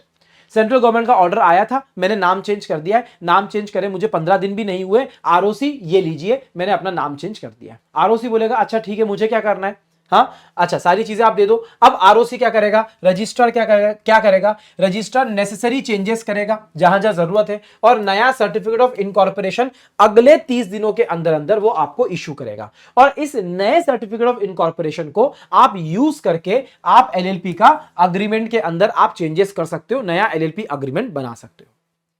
Case number 2, ये सारी चीजें नहीं हुई, यानी कि एलएलपी ने 3 महीनों के अंदर नाम चेंज नहीं करा, उसने डिफॉल्ट कर दिया, उसने कंप्लाई नहीं करा सेंट्रल गवर्नमेंट को ऑर्डर को। अगर उसने ऐसा कर दिया तो सेंट्रल गवर्नमेंट उसको खुद को एक नया नाम देगी खुद के हिसाब से। वो बोल देगी कि खट्टा बेटा एलएलपी, आज से तेरा नाम पप्पू एलएलपी है, जा। सर मुझे पप्पू एलएलपी नाम पसंद नहीं आया, तो नहीं आया तो सेक्शन नंबर 16 में तू चेंज कर लेना। फ्यूचर में सेक्शन नंबर 16 को यूज करके तू तेरा नाम चेंज कर सकता है, बट अभी के लिए मैंने तेरा नाम चेंज कर दिया है और तेरा नया सर्टिफिकेट ऑफ इनकॉर्पोरेशन तुझे दे दिया है, क्योंकि 3 महीने के अंदर तूने नहीं सुना है। तो आपकी टाइमलाइन कुछ इस तरीके से होगी। आरटीएम का प्रोप्राइटर एप्लीकेशन दे रहा है सेंट्रल गवर्नमेंट को 3 इयर्स के अंदर अंदर। सेंट्रल गवर्नमेंट एलएलपी को बोल रही है कि 3 मंथ्स के अंदर अंदर आप नाम चेंज करो। एलएलपी अगर 3 मंथ्स के अंदर नाम चेंज कर लेता है तो वो 15 डेज के अंदर अंदर वो आरओसी को इंटीमेट करेगा, बराबर है, और आरओसी 30 डेज के अंदर अंदर एलएलपी को नया सर्टिफिकेट ऑफ इनकॉर्पोरेशन देंगे। सिंपल सी बात है। और अगर एलएलपी नहीं करती है तो फिर सेंट्रल गवर्नमेंट सुओ मोटो ये काम करेगा, सुओ मोटो ये काम करेगा। 3 साल, 3 महीना, 15 दिन और 30 दिन, ये है आपका सेक्शन नंबर 17। पूरा चेंज ऑफ एलएलपी की बातें मैंने यहां पर कर दी है। अगर आपको क्वेश्चन देखना है कैसा आ सकता है तो सितंबर 24 के अंदर ये क्वेश्चन ऑलरेडी आ चुका है। 4 मार्क्स का और 2 मार्क्स का डिवाइड किया था। 2 मार्क्स के लिए उन्होंने स्मॉल एलएलपी की डेफिनेशन दिखाई थी, तो वो आप लोग लिख के आ सकते हैं। और 4 मार्क्स के लिए उन्होंने क्या पूछा था कि ऐसे कौन से सर्कमस्टांसेस हैं जहां पर कंपल्सरीली रिक्वायर्ड है नाम को चेंज करना। अब आपको शब्द समझ में आया, कंपल्सरीली रिक्वायर्ड क्यों है, सेंट्रल गवर्नमेंट का ऑर्डर आया है, यानी कि खतरा। खतरा मतलब सेक्शन नंबर 17। कंप्लायंस की रिक्वायरमेंट क्या है और अगर डिफॉल्ट कर दिया तो क्या है, ये केस नंबर 2 है। केस नंबर 2 है, अगर डिफॉल्ट करा तो सेंट्रल गवर्नमेंट सुओ मोटो खुद ही नाम चेंज कर देगी। आपको बात समझ में आ गई, ठीक है। चलो अब आखिरी लेग ऑफ दिस चैप्टर, सब कुछ खत्म हो चुका है। सेक्शन 11, 12, 13, 14, 15, 16, 17 दिखा दूं मैं आप लोगों को। ये सारे सेक्शंस आप लोगों के कंप्लीट हो चुके हैं। आपका बस बचा हुआ है डिफरेंसेस। डिफरेंसेस के बाद में आपका ये वीडियो भी एंड हो जाएगा। ये देखो भैया कहां गए, आजा। ये भी हो गया। 11, 12 इनकॉर्पोरेशन से रिलेटेड, 13 रजिस्टर्ड ऑफिस से रिलेटेड, 14 इनकॉर्पोरेशन का इफेक्ट, 15 का नाम, 16 का रिजर्व, 17 का चेंज, ठीक है। चलो अब 2 तरीके के आप लोगों को डिफरेंसेस देखने हैं। 2 तरीके के डिफरेंसेस कौन से, देखो मैं डायरेक्ट क्वेश्चन के साथ में दिखाता हूं। क्वेश्चन कुछ ऐसा आ सकता है, आरटीपी के अंदर दे रखा था कि कुछ लोग सुपरमार्केट के लिए एलएलपी बनाना चाहते हैं, वो कंफ्यूज्ड है कि वे एलएलपी बनाए या फिर ट्रेडिशनल तरीके से पार्टनरशिप फॉर्म बनाए, क्या करे भैया, दोनों के डिफरेंसेस हमको बताइए। तो भैया मैंने ना एक सिंपल तरीके से यहां पर डिफरेंसेस बना दिए हैं, है ना। आपको जितने लिखना हो आप लिख लो। मैंने सिंपल से एक शीट बना दी, आप लोग यहां पर दे सकते हो। एलएलपी के लिए उसका एक्ट है, पार्टनरशिप के लिए उसका एक्ट है। ये बॉडी कॉर्पोरेट है, ये नहीं है। ये सेपरेट लीगल एंटिटी है, ये नहीं है। ये परपेचुअल सक्सेशन है, ये नहीं है। यहां पर रजिस्ट्रेशन एलएलपी का मैंडेटरी है, क्यों, क्योंकि इनकॉर्पोरेशन होता है। पर पार्टनरशिप फर्म का रजिस्ट्रेशन ऑप्शनल है, यूनिट नंबर 3। यहां पर म्यूचुअल एजेंसी प्रेजेंट होती है एकदम अच्छे तरीके से, यहां पर म्यूचुअल एजेंसी प्रेजेंट नहीं होती है सॉरी, ये पार्टनरशिप फॉर्म है ना, हाँ, यहां पर म्यूचुअल एजेंसी प्रेजेंट होती है और यहां पर हमने साफ साफ बोल रखा है पार्टनर और पार्टनर के बीच में म्यूचुअल एजेंसी नहीं है, पर पार्टनर्स जो है वो एलएलपी के एजेंट जरूर होते हैं। माइनर की बात करो, क्या एक माइनर एलएलपी के अंदर बन सकता है? नहीं बन सकता, पर यहां पर बेनिफिट के लिए बन सकता है। कॉमन सील का कॉन्सेप्ट पार्टनरशिप फॉर्म में बिल्कुल भी नहीं है, बट यहां पर है भी नहीं भी, मतलब जैसी इच्छा हो। यहां पर एलएलपी को बहुत सारे डॉक्यूमेंटेशन और एनुअल फाइलिंग्स लगती है, जैसे एनुअल रिटर्न भरना पड़ता है, statement of accounts and solvency maintain करना पड़ता है, बट ऐसी चीज पार्टनरशिप फॉर्म के अंदर नहीं है। सबसे इंपॉर्टेंट चीज, यहां पर अनलिमिटेड लाइबिलिटी होती है, यहां पर लिमिटेड लाइबिलिटी होती है, यहां पर सारे पार्टनर्स होते हैं, यहां पर डेजिग्नेटेड पार्टनर्स होते हैं। ये टोटल 11 पॉइंट, 9, 10 और 11, ये आप लोग देख सकते हो, मैंने यहां पर देख लिया है, सब डाल दिया है। अगला क्वेश्चन ये भी आ सकता है कि एक एलएलसी यानी कि limited liability company versus limited liability partnership, ऐसा क्वेश्चन भी आ सकता है, पहले भी आया है, तो घबराना मत, उसके लिए तो आपके लिए बहुत सिंपल है, बहुत ही सिंपल है बेटा, बहुत ही सिंपल है, देख लो फटाफट।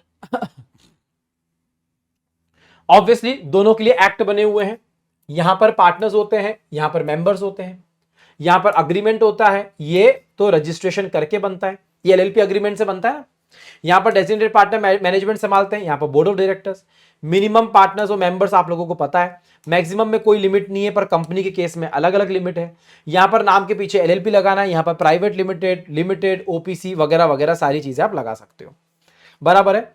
तो बहुत सारी छोटे छोटे पॉइंट्स है जो मैंने ऑलरेडी कवर कर लिए हैं, बराबर है। ये देखो सब कुछ यहां पर कवर हो चुका है, सब कुछ कवर यहां पर हो चुका है, ठीक है। नंबर ऑफ मेंबर्स हो, नेम हो, सारी बातें यहां पर हो चुकी है, ठीक है। चलो अपना देख लेते हैं इंडेक्स, क्या सारी चीजें कवर हो गई है एलएलपी के अंदर? जी हाँ, देख लेते हैं एक बार। क्या हमने बेसिक्स देख लिया? बेसिक्स देखा हमने, डन। फिर हमने सारी एडिशनल डेफिनेशन देखी, डन। सेक्शन नंबर 5, 6 और 7 देखा हमने, डन। कैरेक्टरिस्टिक्स हमने देखी टॉप क्लास के साथ में, डन। म्यूचुअल एजेंसी का कॉन्सेप्ट समझा हमने, डन। 11, 12, 13 और 14, 15, 16, 17, डन। और लास्ट में हमने डिफरेंसेस भी देख लिए, डन, ठीक है। चलो, तो ये आपका जो वीडियो है और जो आपका हमने टारगेट बनाया था कि सिंगल वन शॉट के अंदर हम लोग सब कुछ कवर करने वाले हैं, लिमिटेड लाइबिलिटी पार्टनरशिप एक्ट 2008 का, वो हमने यहां पर कवर कर लिया है। और ये जो चैप्टर है 6 मार्क्स का कवरेज रखता है। सो आई होप ये एक छोटा सा वीडियो, तो क्या बोलूंगा, मतलब हम लोगों ने डिटेलिंग भी करी है, जितना टाइम रिक्वायर्ड है उतना टाइम आप लोगों को दिया है मैंने यहां पर। अगर आपने ध्यान से देखा हो, आई डोंट नो आपने कितना ध्यान दिया है, बट दिया ही होगा। मैंने यहां पर क्वेश्चंस भी कवर करें, MTP, RTP, previous year question भी कवर करें। मैंने हल्का सा केस स्टडी जो आया है इस बार वो भी दिखाया है, जो आपका डायरेक्ट क्वेश्चंस हर जगह जो आते हैं वो भी मैंने आपको दिखा दिए। मैंने 3 स्टार शीट को यहां पर डाल रखा है, कृपया करके प्रैक्टिस कर लीजिएगा, लिख लीजिएगा, कोशिश करिएगा कि राइटिंग प्रैक्टिस करिए। 3 स्टार शीट्स अपने आप में काफी है, ठीक है guys. So this is it from my side from this video. I hope आप लोगों को मजा आया होगा। Thank you so much. I will see you in the next video of Chanakya 3.0 batch. ये बैच बेटा कॉन्सेप्ट के लिए बनाया गया है और शानदार बैच है। आप लोगों से मिलेंगे हम लोग अगले वीडियो के अंदर, ठीक है। This is CJ signing off for everyone. Thank you so much, bye bye guys, thank you, love you. Comments में बताना लेक्चर कैसा लगा, और कुछ आगे चाहिए तो हमें बताते रहना, हम लोग आपके कमेंट्स पढ़ते रहते हैं, ठीक है। Lots of love from my side to everyone. Thank you, have a good day, have a good life.